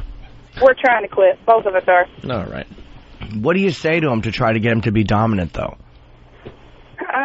Well, I ask him to spank me. I've asked him to bite me. I tell him to do it harder. Stop with do it harder. That's like emasculating shit. That's telling a guy he's not fucking you, right? Like, there's ways to do that better. Harder. You're like, all right. Going as hard as I can. Yeah, spanking and biting is cool, though. Does he spank you? Occasionally he'll spank me. He doesn't do it right, though. I know what's going on here. You had an old boyfriend that did all this, huh? No. Uncle? No. Father? No. Brother? No. Schoolmaster. So wait, when he doesn't spank you right, he probably does it. He probably doesn't do it hard enough. He probably hits the cheek. What does he smack, like in between the two cheeks at the same time, or he hits the leg? He kind of taps me. What's that? He kind of just slightly taps. Yeah, he doesn't know how to redden your bottom. I understand. Redding from Whackbag, maybe she needs to be tied down like Gulliver's Travels. And then Dog Shit Sniffer. Wow, 2 in one day. This chick should pretend to get kidnapped and go to Vegas and fulfill her fantasy like old owl eyes. Well, all right, so... He's not spanking you, right? Does he want to be spanked? Does he want to be spanked? No, he doesn't want to be spanked. Wait, you're talking to him right there? Can we talk to him for a second? What the fuck? Hang on just a second. What the fuck? Oh, Tony Snow's Hello? got the cancer. How are you? White House spokesman Tony Snow. He's got the cancer? It said spread from his lower abdomen to his liver. He's done. Give him 2 weeks. Hold on, buddy. Spread from wow. Boy, that White House spokesman job. Well, that's a rough job when you're a White House spokesman when Bush is in there. When you have cancer in your lower abdomen, you're done. He knows too much. You think that's it? They gave it to him? They showed him the secret room, and he couldn't keep it to himself. So now the government's got to kill him. Gotta go. So what's your name, buddy? Yeah, where are we? Who are we talking? Oh yeah, Liz. What? This is Jared. Jared, you got a live one there. She wants to be spanked and her hair pulled, and she wants to be pinned down and bit. What's wrong with you? It's just hard to keep up. Are you intimidated? Seriously? Well, when we first got together, sex was really intense, and over the past few years, it's kind of slowed down a little bit. But it's just hard to keep up. We work all the time, and okay, gay. Yeah, thought so. Why don't you spank her and bite her? That's easy. You don't have to have a hard dick to do that. I'm serious. I'm not even joking, man. Sex is something you shouldn't be laughing at the sex here. Yeah. Stop giggling like a little schoolgirl. Dude, you can spank her really good. If you're too tired to fuck, that's intimidating for a guy. You can spank her. You can discipline her. You can lean over and bite her back. And while you're like biting her back or wherever she wants to be bitten, then you kind of you reach down and you play with her clit. I mean, then at least she can come. Do you know what I'm saying? It's like if you're too tired to fuck, you don't have to feel pressure to fuck. Just do that. Well, I know what you're saying. Myself, I've been trying to get more into it, and Actually, I'm a huge fan of you guys. My wife, she usually isn't so much of a fan of you guys. She knows we'll help her. Nothing to do with the sex part. Of listen, it. It's the kids. I was really surprised she called you guys today. But hey, is she listening right now? Yeah, I stepped out of the truck so she cranked the radio up. Wait, she turned up the radio? Yeah. Yeah, I stepped away so it wouldn't get the backbeat to his phone. I want you to be honest. What seems to be the problem with her body right now? Well, there's no problem with her body. Not much of a problem. Where's the problem area? Let's be honest with each other. We like honesty on this show. Got to be a problem area. Yeah, what's the problem area? Well, after 4 kids, it's got to be a problem. The problem is more with how she feels about her body, not with how I feel. Oh, that's good. Very good. How does she feel about her body? Yeah. What are her problem areas that she believes are the problem areas? Well, she believes she needs to lose some more weight. Myself, I'm fine with her weight. Of course. But no, you're not. But she. That's not what you say. No, of course he is. All right, sorry. she weighs probably about 40 pounds more now than she did when we first got together. Oh, that's not a problem. 40 pounds. No, not really. Yeah, she's not real comfortable with that, but never like, mind. But you are though, right? You're comfortable with it, right? Oh yeah. I'm fine with it. Of course, why? Sure. Now about the kids. Now there's probably maybe stretch marks or loose skin or something, right? A little bit. A little bit, and maybe the breasts aren't as perky after. No, breasts are perfect. Breasts are perfect. She breastfed 4 kids. Breasts are perfect. And she breastfed 4 kids. Why don't you want to spank her? Is it the ripples that are happening like from the ass to the all the way up the back to the skull and back down? Is that bothering you? No. Why don't you spank her, man? She's a good girl. She wants to be spanked and bitten. Why don't you fucking spank her and bite her, dude? I love doing that to chicks. It's fucking hot. Punch her right in the face. It's something I need to get more into. It's something I've never really been into. It's fun. Our listeners, we like to help each other out. We feel like we're a community. Right. A community. A bunch of people want to know if her hole stinks. Absolutely not. Listeners helping a fellow listener. You gotta love it. Yeah, that's true. Someone else wants to say this. Dog shit sniffer again. Jesus, calm down there, dog shit sniffer. Woodside, just admit it. She's got balloon knot rot. Oh. When she lays back and open her legs, does it smell like Tupperware that you forgot potato salad was in? No. And you say 40 pounds overweight. You really mean 50 to 60 now, don't you? Yeah. No. What does she weigh? I guess 165, 170, somewhere in that area. Well, she said 155, so there goes another 15 pounds. Yeah, 15 pounds. She said 155. Yeah. Well, like I said, I said about 40 pounds. She weighed 120 when we first met. All right. And does she have lasagna belly? Lasagna belly? Yeah. What is lasagna belly? Lasagna belly occurs when a girl is pregnant with child and eats too much. So then the stomach gets stretched out to the point that it can't come back. So when they lose the baby weight, it leaves almost like Broadway curtains. They're kind of like hanging, very decorative and flowing. That is terrible, Anthony. Yeah. It's true, though. It's a real bitch for some women out there. So well, like I said, she's working on it, so I think eventually she's going to be happy with that. But. I think we have enough info. I think you're the type of guy that just doesn't have it in him. You probably want to be kind of submissive yourself. You don't want to take charge. I'll tell you one person that would take charge. Anyone? Guy Compton. Guy Compton would take care of your woman. Guy Compton would fuck her mouth, pussy, and ass all at the same time. While pinning her down. That's right, and hitting the kids. Guy Compton is a man's man. I don't know. You seem kind of helpless, bro. I don't know. Yeah, you got to dive in, I guess. You got a live one that really wants to be pinned down and bit and her hair pulled a little bit and spanked a little bit. You know what you do, dude? Trust me, do this. Tie her to the bed, like bedpost, but tie her on her stomach. This way you can stand in front of the bed, and you can make her suck your dick. You can hit her with your dick a little bit, and then you can fuck her from the back, and then fuck her in the ass, and spank her, and bite. You can do all that stuff while she's tied. So you can get everything you want to do, and you like to fuck her in the ass, so you can do that too. But just tie her on her stomach. I would say to follow little Jimmy's lead a little bit better than. But dude, look, I'm nervous in bed too. We're all a mess. I mean, we're all just trying to find our way like a bunch of dopes. So you just kind of go with what feels comfortable, man. I like to bite my girl, and I don't know how she feels about it. She's gagged, but I mean, you know, she hasn't filed charges. You got a girl that wants to be tied down, man. Why don't you guys try a little something tonight, and then you call us back tomorrow? Yeah, tie her down. Get Liz back on the phone. Bite her face. Watch Cape Fear, and then do that. Hold on just a second, guys. Please stop with the lasagna belly. It's hitting way too close to home. Hello? Oh, no. Really? Liz. Hey, Liz. Hey. We learned something about you. You don't weigh 155, Liz. No, I don't. Yeah, you're 170. That's why we always tack on a little bit more than the girl says. Yeah, you know how they talk about the freshman 15? When you call the Opie and Anthony show, we know you women are going to lie by at least 10 to 15 pounds. So we just tack that on right off the bat. Did you lie, Liz, because you were afraid of being made fun of and stuff when you were trying to get some answers? No. Okay. Just a liar. All right, sorry. No, that's not why I lied.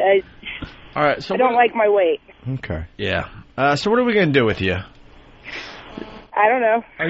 What would you like this guy to do to you, your husband to do to you tonight? Tonight? I'd love him to just take a hold of me, you know? Yeah, well, give us something specific, because then we're going to get him back on the line. We're going to tell him to do this tonight. And then you guys got to call back tomorrow, and you better call even if he wimps out, and we'll get an update, okay? All right. Someone is suggesting that that he ties you to the railroad tracks. Does he have a big dick? I like it. That's a no. Boy, that means he's kind of small. I don't know what a big dick is. Well, how big is his? It's about 7 inches long. Yeah, that's really small.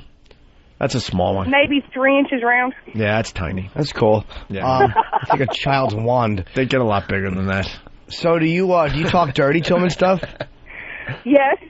Okay, that's cool. Honey, I can walk in front of him bare-ass naked in front of him while he's watching TV, and he'll continue to watch TV. Well, you got to give him a better choice. Yeah, really. Let's be honest. Don't do it when he's watching the Super Bowl. Hot piece of ass walks by, you're watching the Super Bowl, you forgot about the Super Bowl. Oh, he doesn't watch football. You know, he's watching Dukes of Hazzard, and you walk in the room naked. That's going to be a tough choice right there. He might call you boss hot and then stop. And someone is saying, Adam from Columbus, not pinning your wife down is for queers. See, it's not saying much about him that he's not looking when the TV is on and you walk past him naked. You know. Yeah. It could be. I'm not saying it isn't. But it could be that you're not attractive to him as you're walking by. Yeah, you're better off with like a little lingerie on. Well, that I've got. I used to be a dancer, so I've got all that. Leave the completely naked for the young. For the young and childless. Right, leave the completely naked for the young and the childless. Jesus, you need some frills. You need a little dressing. You shouldn't honk your horn if you drive a shitty car. Well, what I would like him to do tonight, I would like him to. You can't put whipped cream on a pile of shit. Oh, no, we don't do food. He doesn't like doing food with Oh, well, dumb analogy. Jesus. Now, what do you want him to do? I want him to grab me, throw me down on the bed, and fuck the shit out of me. And way to be sexy. And maybe, like, how about this? Let's negotiate here. So tonight you want him to, out of nowhere, grab you, throw you down on the bed, and have his way with you, maybe pinning your arms down? Yeah. All right. Would you like your face slapped with his dick? Oh, I'd love that.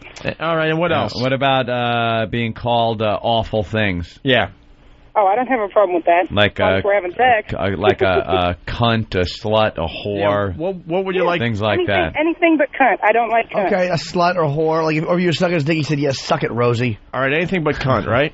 Yeah, anything but cunt. All right, let's get him back on the phone. We're going to give you guys a homework assignment. Okay, hang on a second. All right. Jared. He's thrown down. He's probably afraid of doing structural damage. Hello, guys. All right, sir, this is your homework assignment, and we're going to be checking in. We told Liz to call us tomorrow. Okay. Out of nowhere, you get the kids in another room, get them to bed, do whatever you have to. Tie them up for a while, whatever it takes. Ooh, and then fuck them. and then you're gonna grab your wife. You're gonna pull her into your bedroom, and you're gonna force yourself upon her. Yeah, be forceful. Like grab her, throw her on the bed, and pin her down is what she wants. And kind of take her clothes off rough. Right. And while you have her pinned down, you're gonna take your dick and you're gonna slap her in the face a few times. Slap her in the face with your dick. All right. And then here's the part, because she requested this. Yeah. Here's the part you got to do. Right. She wants you to talk dirty to her as you're doing it, and the number one request, you got to call her a cunt. That's right. As you're slapping her with your penis across the face, you want to say something like, "You like that, don't you, you cunt?" Yeah. All Okay? right. I'll give you guys a call back tomorrow. And you have to, wait, the one thing that we suggested that she actually liked is if you finger her backside, you have to pull it out, and then you have to smell it and tell her what luncheon meat it reminds you of. Well, now Jimmy's joking. Luncheon meat. All right. Are you guys going to call back tomorrow? Yeah, we'll call you Olive back tomorrow. loaf. All right. And that's what it will look like. Fucking green thing on it. Get Liz back on the phone. The pimento. All right. Here she is. All right. Liz? Hello? All right, Liz, we told him what to do, and I know it's going to get a little silly after the phone call, but you tell him no, you do what Opie and Anthony told you to do, and then I want you to call the show tomorrow, okay? I will. I've got XM on the computer, so I'll listen to you guys on the computer. Okay. No, but call us tomorrow and let us know how it goes, and if it doesn't go well, I'm sure there's one of our listeners in the area that will take care of you. and make sure this Zero knows that, okay? All right. All right. I'm serious. Call back tomorrow. I will. All right. What time you want me to call back tomorrow? 5 after 9. Yeah, like quarter. That sounds good. The quarter after 9. 9:22. Yeah, 9:23, Jimmy. 9:23. Yeah. Yes. On the nose. All right, I can do that. The kids will be at school at that time. All right, cool. Yeah, a lot of people All right, saying that the husband might be, gay, cheating, musical, Patrick Bonacci. All right, enough with her, but hopefully they'll call back tomorrow. All right, here's the Wii story. Wii fever is sweeping every generation. It seems Nintendo's new mission is to expand their video game market beyond its core, kids and young men, and that strategy is beginning to pay off. Even seniors, a generation that missed the video game revolution entirely, are buying in, while other game makers focused on cutting-edge graphics. Nintendo focused on making games easier to play and more appealing to a mass market. I just can't see my grandmother playing this game. Anyway, the Wii outsold both the new X360 and the PlayStation 3 in January and February. Do they have like a Wii shuffleboard? That could work, right? That my grandmother would play. That would be a big hit in Boca. It would. You know, it's a popular Wii game with the all women.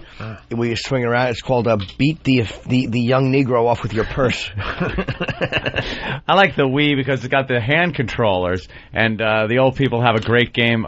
You lay down in bed and try to push the pillow off of your face as the nursing home aide tries to suffocate you. But it's called the Angel of Death game. But damn, you get the high score every time. By the way, did you hear the reporter say the X360?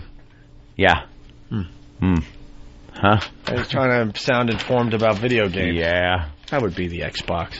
Oh, I tell you, they like it, the old people. And she went with a shuffleboard joke. Because they work out with it. It's good for them. Dan's got the Wii. But then again, Dan's a big fan of the Wii. Then again, if we sat here and just read the news, you would understand the difference between us and them. We suck at reading.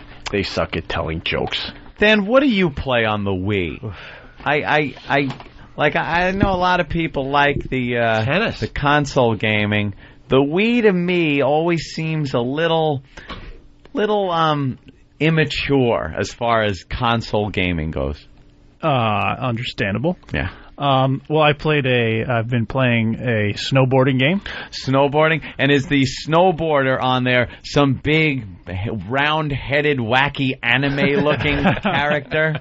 Enough with the big heads with the Wii games. Enough. I know, but fucking... They look like fucking mongoloids. We have Down syndrome. No, they're pretty normal looking. Oh, yeah? But yesterday I picked up the Godfather game for the Wii. Oh, for the Wii? Yes. Now, is this the Godfather game that's been out for a little while? Yeah, with a little bit of added content, but not. A little extra added. Now, how is that different? I've played that on my PC. Great game. I like it. Yeah, it's a lot of fun. It follows the storyline of the Godfather movies, but you're kind of a peripheral character that's around the situations that happen in the movie. So it's kind of cool. You get to see the movie as it happens, the characters from the Godfather. But like during the Luca Brasi scene where he's getting strangled, you're outside the window, like looking into the bar where he's being strangled, and then you got to kind of do things and get away from people. And the best part is when you get to be the parent who's actually carrying the grandson Frank. I want to be grandson Frank in the Godfather game. What's wrong with the Wii? Well, I want to know how that Wii uses. Do you use the hand controllers or is it the regular? It's fantastic. Now, how do you do that? You grab people and then punch them. Oh, so you could grab someone with one of the controllers, because I know you got at one point to start out, especially you got to go into some of the stores and boss the people around a little bit. You got to knock them around, but not too much, because then they get like dead. Or they get too pissed off. So you got to try to get money out of them. Usually they go, get out of here. And then you got to grab them and smack them around a little bit. Yeah. So you grab with one hand. Yeah, and then punch with the other. And you can punch with the other. Yeah. Fake punching in the air. Do you imagine in 10 or 15 years how like video games are going to seem so obsolete? Like it's going to be all this interactive hologram type shit. Well, I would hope so. Because... they said that 15 years ago, and I'm still using my mouse and keyboard. The Wii's the future. Well, the Wii is the future of faggots. Remember back at NEW, and it never took off, unfortunately, but they gave us, was it Sony? They gave us the glasses? Oh, yeah. I still have those. I used to play video games in the pitch dark. I would lay on my couch. I know the game is going to make everyone laugh, but whatever. Tomb Raider. I would play Tomb Raider, but I'd be laying on my couch, and the whole game would be... Well, you're wearing the glasses, but it feels like it's on the ceiling. Yeah. It was the coolest thing, and it was like the first generation of those glasses. Yeah, it was like the TV glasses, so you could put them on and see what appeared to be. It was like the equivalent of a 60-inch screen 10 feet away. It was amazing. But it's like a 2-inch screen burning your retinas out right against your eyeballs. So it would be the whole ceiling would be your video game. But for some reason, it never took off. I thought it was the coolest thing. The future. Well, but now they got the ways where you punch people. Yeah. You gotta look silly playing these games. Do you ever step back and go, God, this looks ridiculous? I play alone. I play alone. I've seen people playing the bowling. Done that when I've gone over to friends' houses to play poker and stuff. There's someone in the people in the other room and they're bowling, and it's like I went to the Nintendo store here in Manhattan, and I was watching someone do the golf game. That looked kind of cool because you're actually swinging. You're swinging. Control like a club, obviously. How accurate could it be? It seemed pretty accurate. Yeah.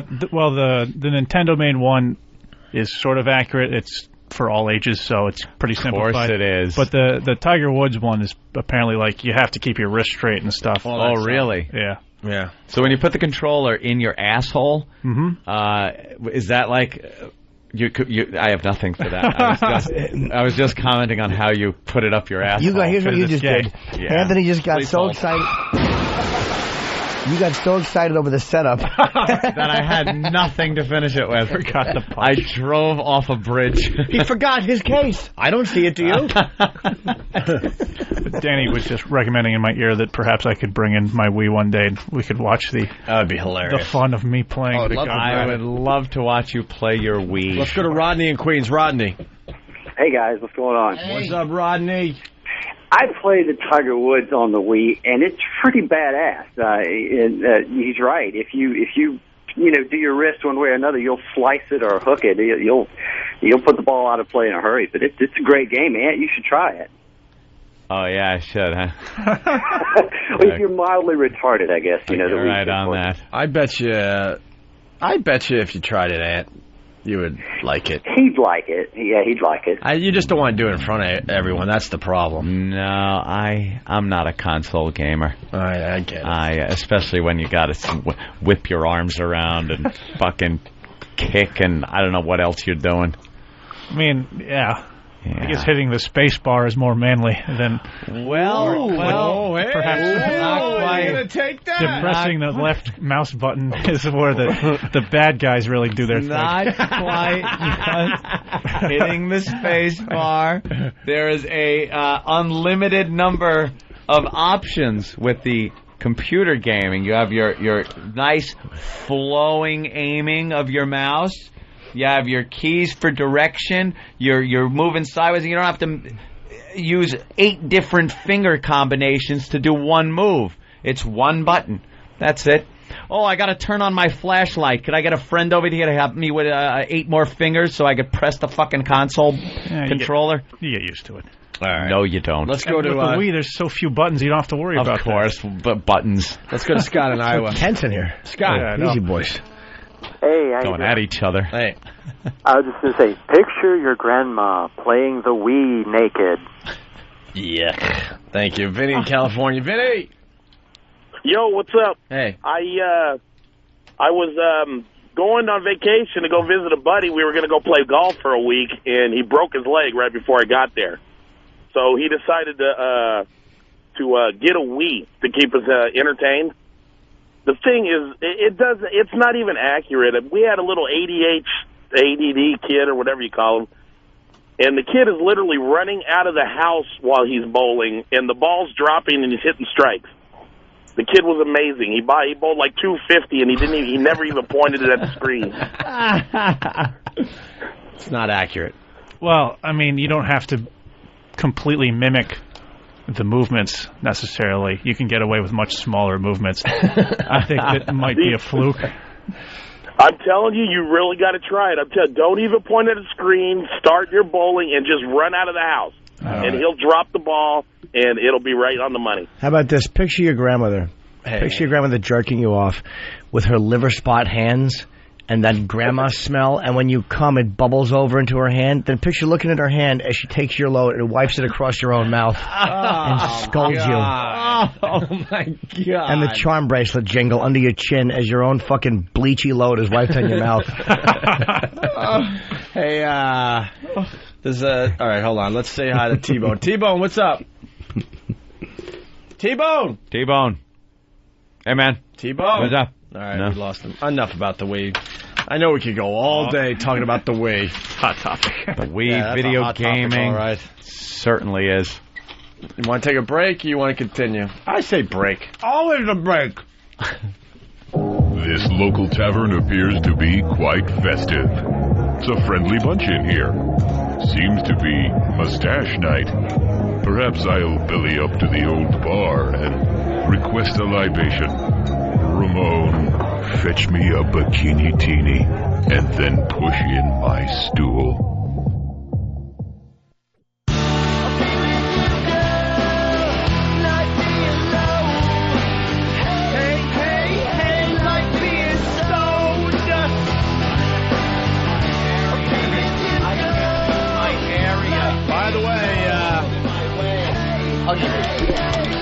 A lot of people have looked at that hot tub video by now. Yes.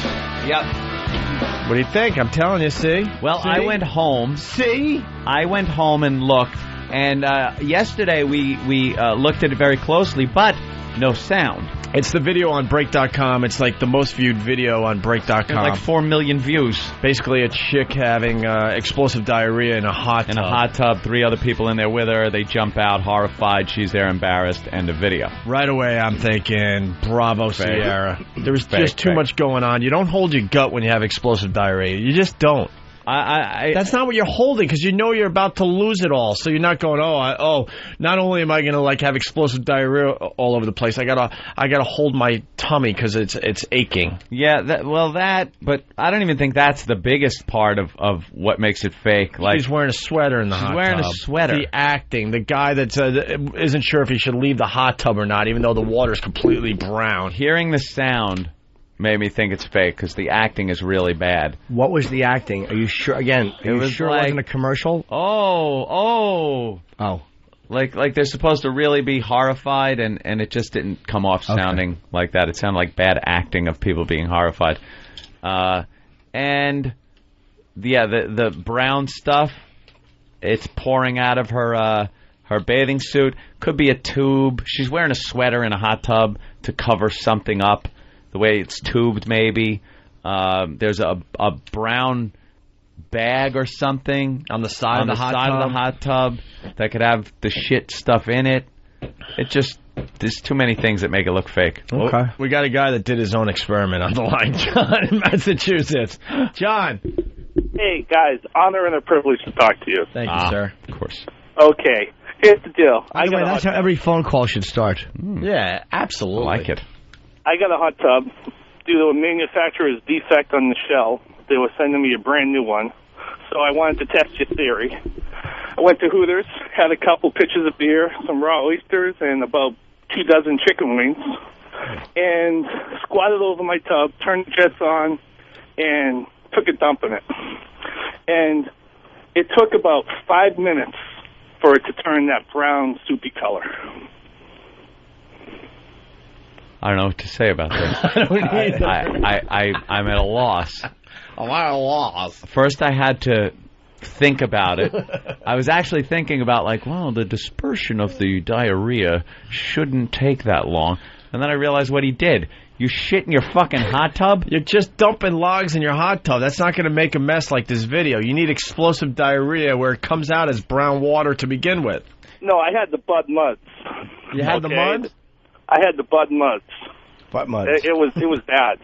My point is they were taking it away anyway and giving me a brand new one, so I just figured I'd try it, you know? Way to show gratitude. Yeah. You leave him fucking some shit flecks. And, yeah, well, hey, I don't care. They're giving me a new one, but it doesn't, I'm telling you, that is as fake as you can get. All right, John from Massachusetts, he conducted his own experiment. He says fake. Let's go to Andy in Jersey. Andy. Oh, come on, guys. First of all, an honor and a pleasure to speak to you, gentlemen. Thank you. Andy. Thank you, Andy. Thank you. Hey, Enough listen, with the hating with the radio show. It's time to show some respect. Absolutely. A little brown nosing in the morning, a little brown in the water, you know? My feeling is this. It appears to me the cloud in the water totally computer generated.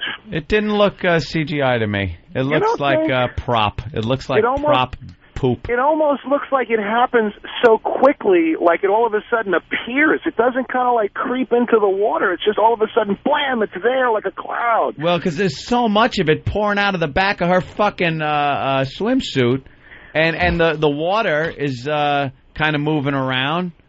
I don't know. It didn't look CGI. Hey, can we start a new bit on the radio show? Huh? Dumps in public fountains. This summer, coming to the Opie and Anthony show. All right. I invented that. Dumps in public fountains. I want to see some big 12 to 16-inch logs. You've got to be big ones, though, yeah. I don't little hang nuggets. Now, I like the way we were opening each call, but I don't like the way the call is just hanging up. I don't like the way they're stealing our time and hang up. How about this? At the end of a call, after they do the call, gentlemen, thanks a million for the time. Thanks a million. Something like that. All right, well, they're still trying to decide if it's fake. Coke Logic, he has some info on this? Coke Logic. Hey, boys. You're having a hell of a show today, by the way. Oh, thank you very much. The listeners end up having their own show through our show, and Coke Logic is having a hell of a show today. Honor and a privilege to talk to you, Coke Logic. I love your show on the Opie and Anthony show. Ah, yeah. I share it with Redding and Dog Shit Sniffer. There you go, yes. Well, and don't forget Steve S. from Bayshore. Yes. Oh, yes. Just some of the regulars. All right, go ahead, Coke Logic. So the guy that runs Break.com, I can't remember if his name was Jeremy or not, but when you guys had him on in an interview, he said that he had actually gotten that video before it was released to the rest of the Internet, that it was a fake, so he didn't post it. The next day, everyone else had it up. He actually decided to post it on Break.com simply because it was #1 everywhere else. Yeah, okay. It's huge. The thing was fake. Pull the tape. Okay. All right. It was a pleasure talking to you guys, and thanks a million. All right. Thank you, Mr. Logic. All right. And thank you. All right, fuck off. Here's the audio. So this is the audio of that video. Listen how bad this sounds. Is this going to take long? Or is it going to keep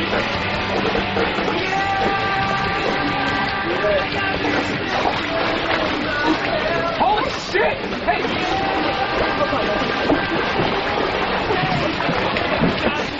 And they're like laughing, and his holy shit was so over the top. It's awful. It was really You wouldn't bad. say. You would be like, what would you say? You'd be like, what the fuck? Or Be like, what did you do? You wouldn't be like, holy shit. I'd be horrified. Like, what did you just do? Are you shitting in the tub? What the fudge? Yeah. What the fudge? Hey, you. The Jews run the banks. Just came out. I was horrified. Someone's saying it was first labeled as girl gets her period. Period. Jesus Christ. I know. Hemorrhaging. Wait, we got something else here, and then we'll move on to other things. CP, we leave it with you. What's up? Hey, I was just going to say you can tell it's bad acting because they don't know what to do with their hands. Frunkus, indeed. You're a good boy. Frunkus to use too, sir, but not like you think. Well, people are liking the idea. They want it called fountain floaters. Fountain floaters. But it might be chilly, so only in the malls. Only in little mall fountains. The indoor mall fountain. How about this? No outdoor, no out-of-the-studio contests ever. What's next? Dude, that's how we're going to get fired? Mall logs? That's no. true. Hey, we just threw it out there as a goof. If someone wants to have explosive diarrhea in a fountain somewhere, we'll fly you and a friend. Who are we to say? They run their own lives. All right, let's move on. Whoa. Jesus. What's with the, by the way, the crashed Ferrari? They're showing on every chat. That was, who's Ferrari? Eddie Griffin, the comedian. Yeah. But was it his Ferrari? Yeah. No. It's some kind of celebrity race that's going on. In Long Beach, was it? And White won? Yeah. Not many, I gotcha. Not many African-American race car drivers. No way to salvage that one. Been a few. Yeah, Wendell Scott, played by Pryor in Grease Lightning. Oh, there you go. Good, Jimmy. Good. You get a star. So what happened? Oh, he's actually writing it. I guess he hit the wall and ruined a Ferrari. Is there comments from him, or was he embarrassed? Or no, he just ran from the scene until the cops tackled him. Yeah, it was to promote his upcoming film Redline. Oh, was it? Yes. How did he hit the fucking wall? His comment, according to CNN, was, undercover brother's good at karate and all the rest of that, but the brother can't drive. So he wasn't even racing? This was some kind of... He was practicing at a racetrack Monday. Was he embarrassed? God. It doesn't say. He wrecked a Ferrari. I'll tell you one thing, though. Brilliant promotion. Every it's all over the news place. station is showing it. Maybe he wanted to kill himself because he realized how many bad movies he's done recently. Nothing. No, we're all agreeing with you, actually. There's a couple bombs it wasn't supposed to be funny. It was just informative. That was a statement that was meant to be funny, but turned out to be really poignant and kind of sad. Kind of sad, yeah. With that, we have this. In the small Putnam County town of Allgood, a phone call to Beverly Dixon was anything but good.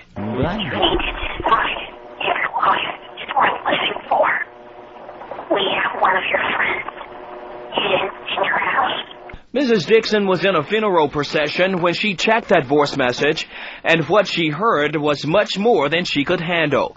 She was rushed to the hospital suffering from a stroke. And there is a toxic gas that will be flowing through in 10 minutes. It will kill you in half a minute. So you decide. It's your game. Do you want to live or die? What? She's doing okay. She's still nervous. But she's going back to work. Two 13-year-old girls from Winchester confessed to making the call in the early morning hours of March 3rd. Beverly Dixon's husband says the girls carefully chose their words.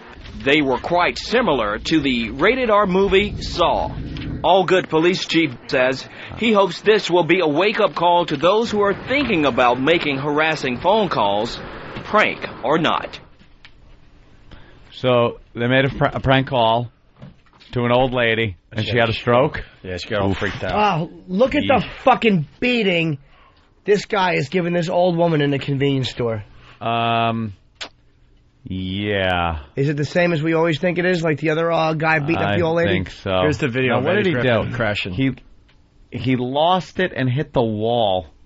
What an idiot. Oh, my God, that's an expensive car. Yeah, they said like $1.5 million rare Ferrari. Yeah. Oh, you idiot.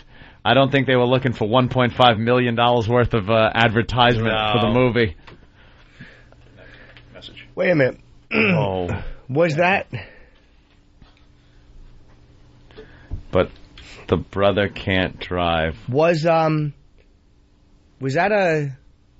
It won't matter. But was that like a black assailant beating up an old white lady? I don't know. They went to this video. I don't know. Yeah, they kind of got off of that real quick. I don't know. We'll have to see it again. Not that it matters in the criminal thing, but it's just I'd be interested to see if they report it once again without the racial angle like they would the other way. Kind of looked like it. Danny knows what that prank call is all about. Danny?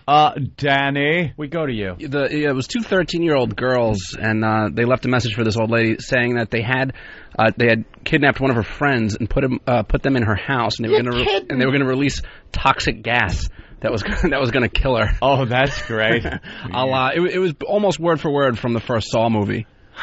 Oh, okay. And she dumb kid. Yeah, and apparently the old lady she freaked out to the point where she actually had a stroke. Oh my God! I laughed.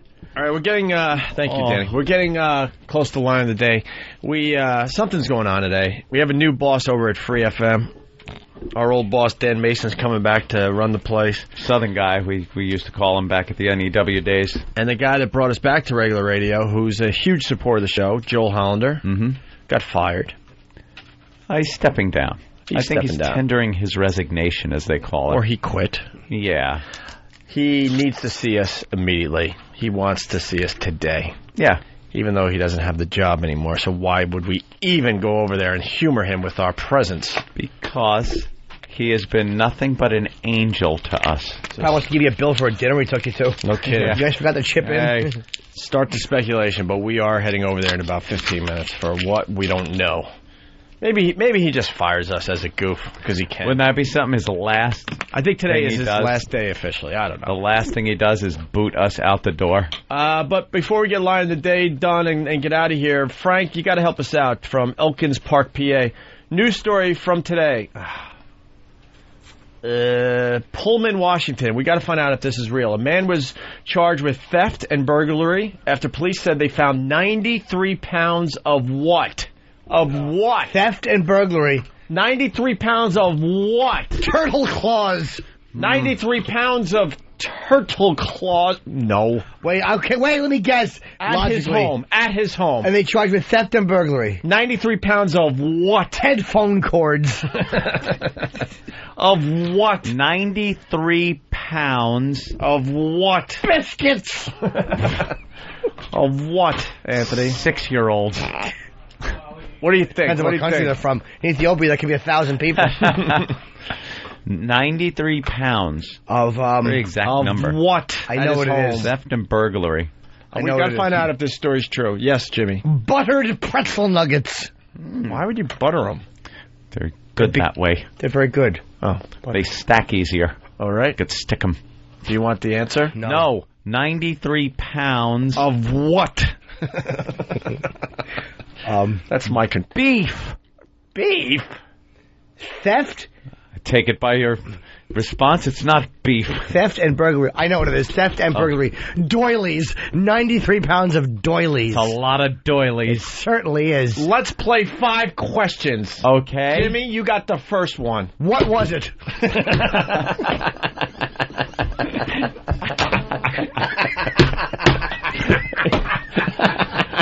Why didn't anyone ever take that tack? I don't know. That's a brilliant way to play that game. You can get back to the drinking. Enough of the dumb party games in living rooms. 5 questions. Yeah. 93 pounds of something charged with theft or burglary. Yeah. Is it sold in soul food restaurants? Ew. I'm not going to acknowledge your question. I thought it was 93 pounds of capers. Of what? Is it? See, Ant can't help himself. Organic. He likes to figure shit out. No. 4 questions to go. Is it, And it's not 93 pounds of frozen cum, Fred. Is not it frozen? Is it legal or illegal? Legal. Oh. 3 to go. Okay. Is it rigid or pliable? Stiff, or can you move it around? Oh, thank you. I like playing the dumb role. It's fun. I was smart in school, though. I really was. Yeah. I would have to say no, Anthony. No. Tell me. Oh, I asked it in a question form. Which is it? So it's a yes or no thing. Is it? Oh, I see. Is it pliable? I'll say that. You can move it around? Yeah, it can be moved. And I guess. Okay. I know it. I think I read the story. Wow. 93 pounds of cancer wigs.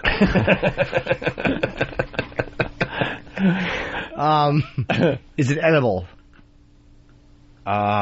Very good question. Could lead to the answer. I would say sometimes. Sometimes. Sometimes. It's pliable. Most of the time, no. Shit. Yes! Oh, no. I got it. See, I knew that would give it away. Yep, that gave it away. Good question. Let me read the story, and then let's see if you got the answer. Oh, let me write it down.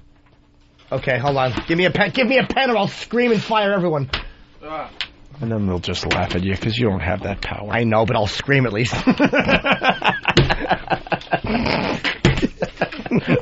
What a dick. Here's my answer. I have mine. All right. All right. We have a news reporter saying this is a real story. Did we find the story? Yeah, it's on. Yeah. Oh, can you find my answer? Mine's on the back here. All right. Mine's on the back. I will randomly see whose answer is who. I can't say this. No, Jimmy, not nigger toes. Why make me say that, you creep? Fuck, Ant's too good, man. Oh, did I get it? He was arrested. What was it? Burglary and theft. And theft. 93 pounds of panties and bras. Panties. Oh, and bras? I just thought it was panties. No, that was good. I didn't say it was two things, so that's very good. Oh. Anthony? Yes. What do I win? Do I win a prize from the prize closet? You win 2.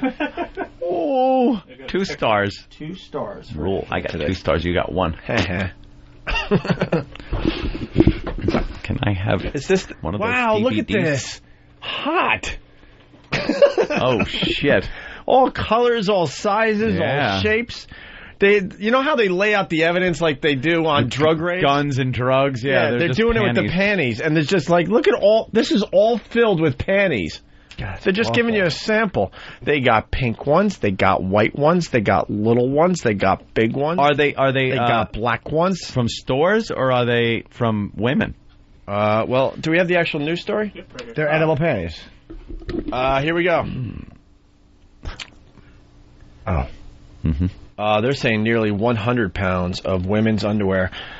Pullman police arrested 24-year-old Garth Flattery on 12 charges of second-degree felony burglary and 1 felony charge of first-degree theft after a search of Flattery's home and vehicle reaped nearly 100 pounds of evidence in the form of women's underwear. What's illegal about that unless they're stolen? I gotta resell them. An apartment complex employee saw a suspicious man in the laundry room. Oh, shit. So their women have worn these and stuff, so he's a sicko. The employee had heard of various theft reports of women's underwear and recognized the man as a possible suspect. Pictures of seized evidence. Shortly afterwards, the employee received... I didn't know that wasn't part of the story. Shortly afterward, the employee received a complaint from a female resident at a nearby apartment complex. Why are they called apartments when they're... stating that her underwear has been stolen from her laundry. How do you drive on a... police estimate as many as 1,500 pairs of panties have been collected, costing as much as $2,200. Police had received a dozen complaints from 5 apartment complexes. He was sniffing them, getting them while they're dirty, just smelling the ass out of them. Or convictions. All right. Different flavors. There you go. All right, why don't we do the line of the day and get the hell out of here? Line of the day. Go to our meeting. This was a great story we didn't get to today. Which one? We found the first gay frat house. Oh, let's talk about that tomorrow. I thought of that. They have to be gay. I'll give you the headline. Masturbating trespasser booted from frat. So you're part of a fraternity. You're in a frat house. A lot of drinking, a lot of partying, a lot of fun happens in a frat house. All of a sudden, someone comes in and is masturbating. What do you... Who the fuck farted? That was Jimmy got scared. What? It's line of the daytime. I always get nervous. What a dick. Wait. Oh, my God. I know, that Febreze is killing me. No. Holy shit, It's Jimmy. really Oh, my bad. God, it's a woman. Dude, and there's also... Yeah, you just gave away the punchline. Oh. It's all right. I thought we were...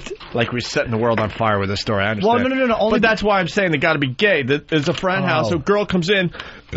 She starts masturbating. She trespasses. So she just walks in, sits down, and she's petting the poodle, as it's been described back in the day. And they boot her out of the frat house. They called the cops. What fuck? You're right. What faggerinos? You know why? I didn't mean to blow the punchline. There is a story which was in the paper today about a gay and bisexual fraternity at NYU, and that's what I thought you were doing. It's for real. It's like it's for those students to feel. I wonder their hazing is. You have to lick a girl's tit without throwing up. No, probably pick up marshmallows with your asshole. Yeah, drop them on a little model of the other fraternity on the frat house of the straight frat. Right. All right, enough. But they called the cops. She walked out of the front door wearing only a thigh-length black coat after a fraternity member called the police. When police arrived minutes later, the woman had already left. This is a hazing. So there has to be a sorority, and she did something, and this was her punishment, to go into the frat house and masturbate, because she set it all up nice with the long black coat and everything. Yeah. But these faggots couldn't handle it and called the cops on her. Maybe she was a pig. Yeah, maybe they were afraid of getting rape charges thrown at them. That's another thing, yeah. Get her out of here. And then this line, fraternity members said they will throw out 2 couches in the living room because of the incident. Well, that is... Obviously, she was very disturbed, Nye said.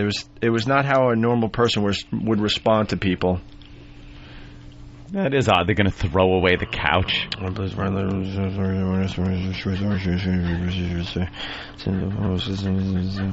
She must have been a slob. You can't read like that on the radio. You can't. I'm getting scared. People don't like when they go, no, don't get scared. You're getting Jimmy scared. Oh, my God, don't get Jimmy scared. I'm getting scared. The scariness is going to come out.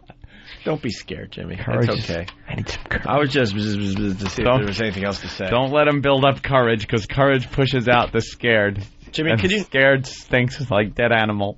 What was that guy's name again? Who, Guy? Guy Compton? Oh, Guy Compton. Yeah, read this as Guy Compton. All right.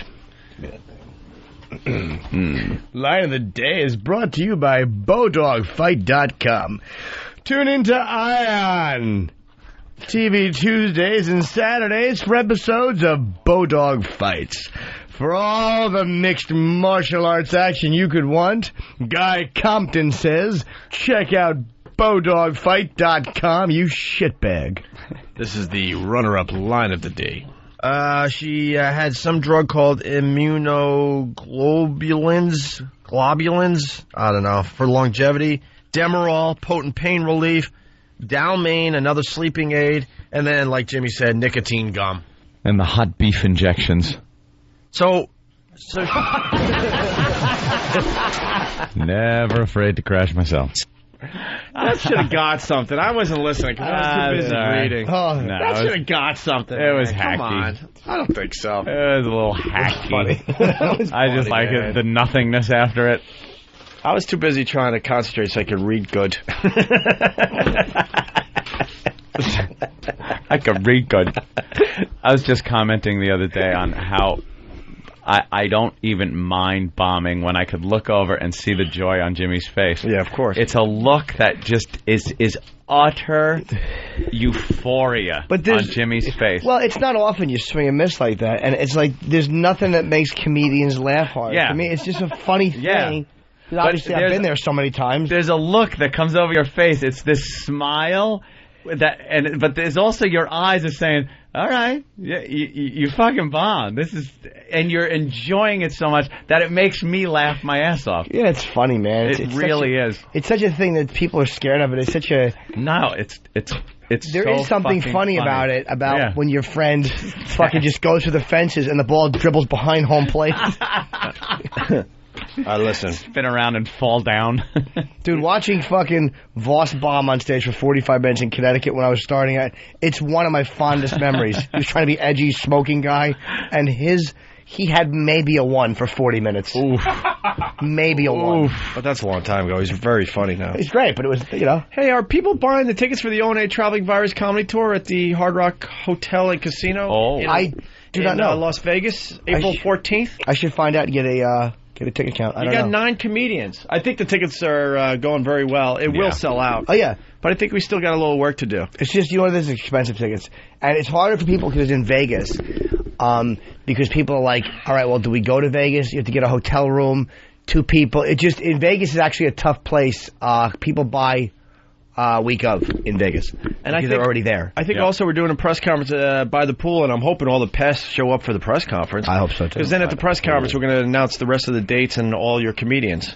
It's going to be a very exciting summer. We're doing, I think, 10 dates this summer.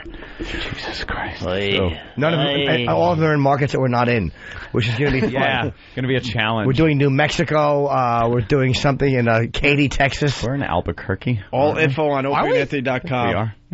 Yeah.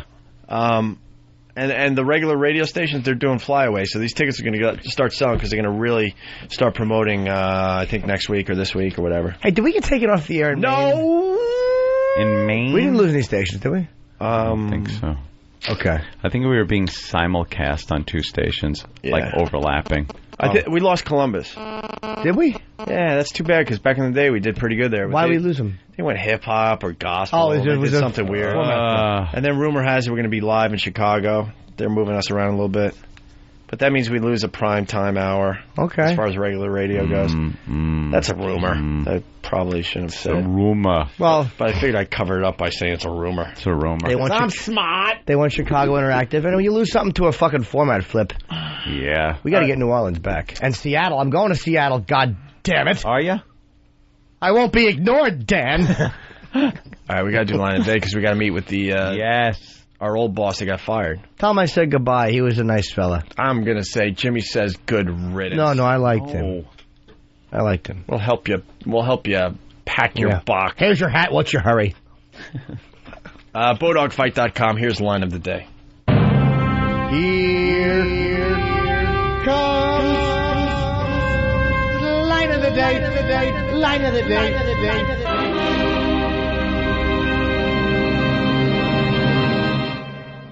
I think Guy Compton doesn't just stand there dressed at the supermarket with a girl and look at her and his eyes go all swirly like he's wearing X-ray specs and the girls just start falling on the floor and you need to clean up in aisle 2. It's a mess over here. People are slipping. Looks like someone spilled cod oil.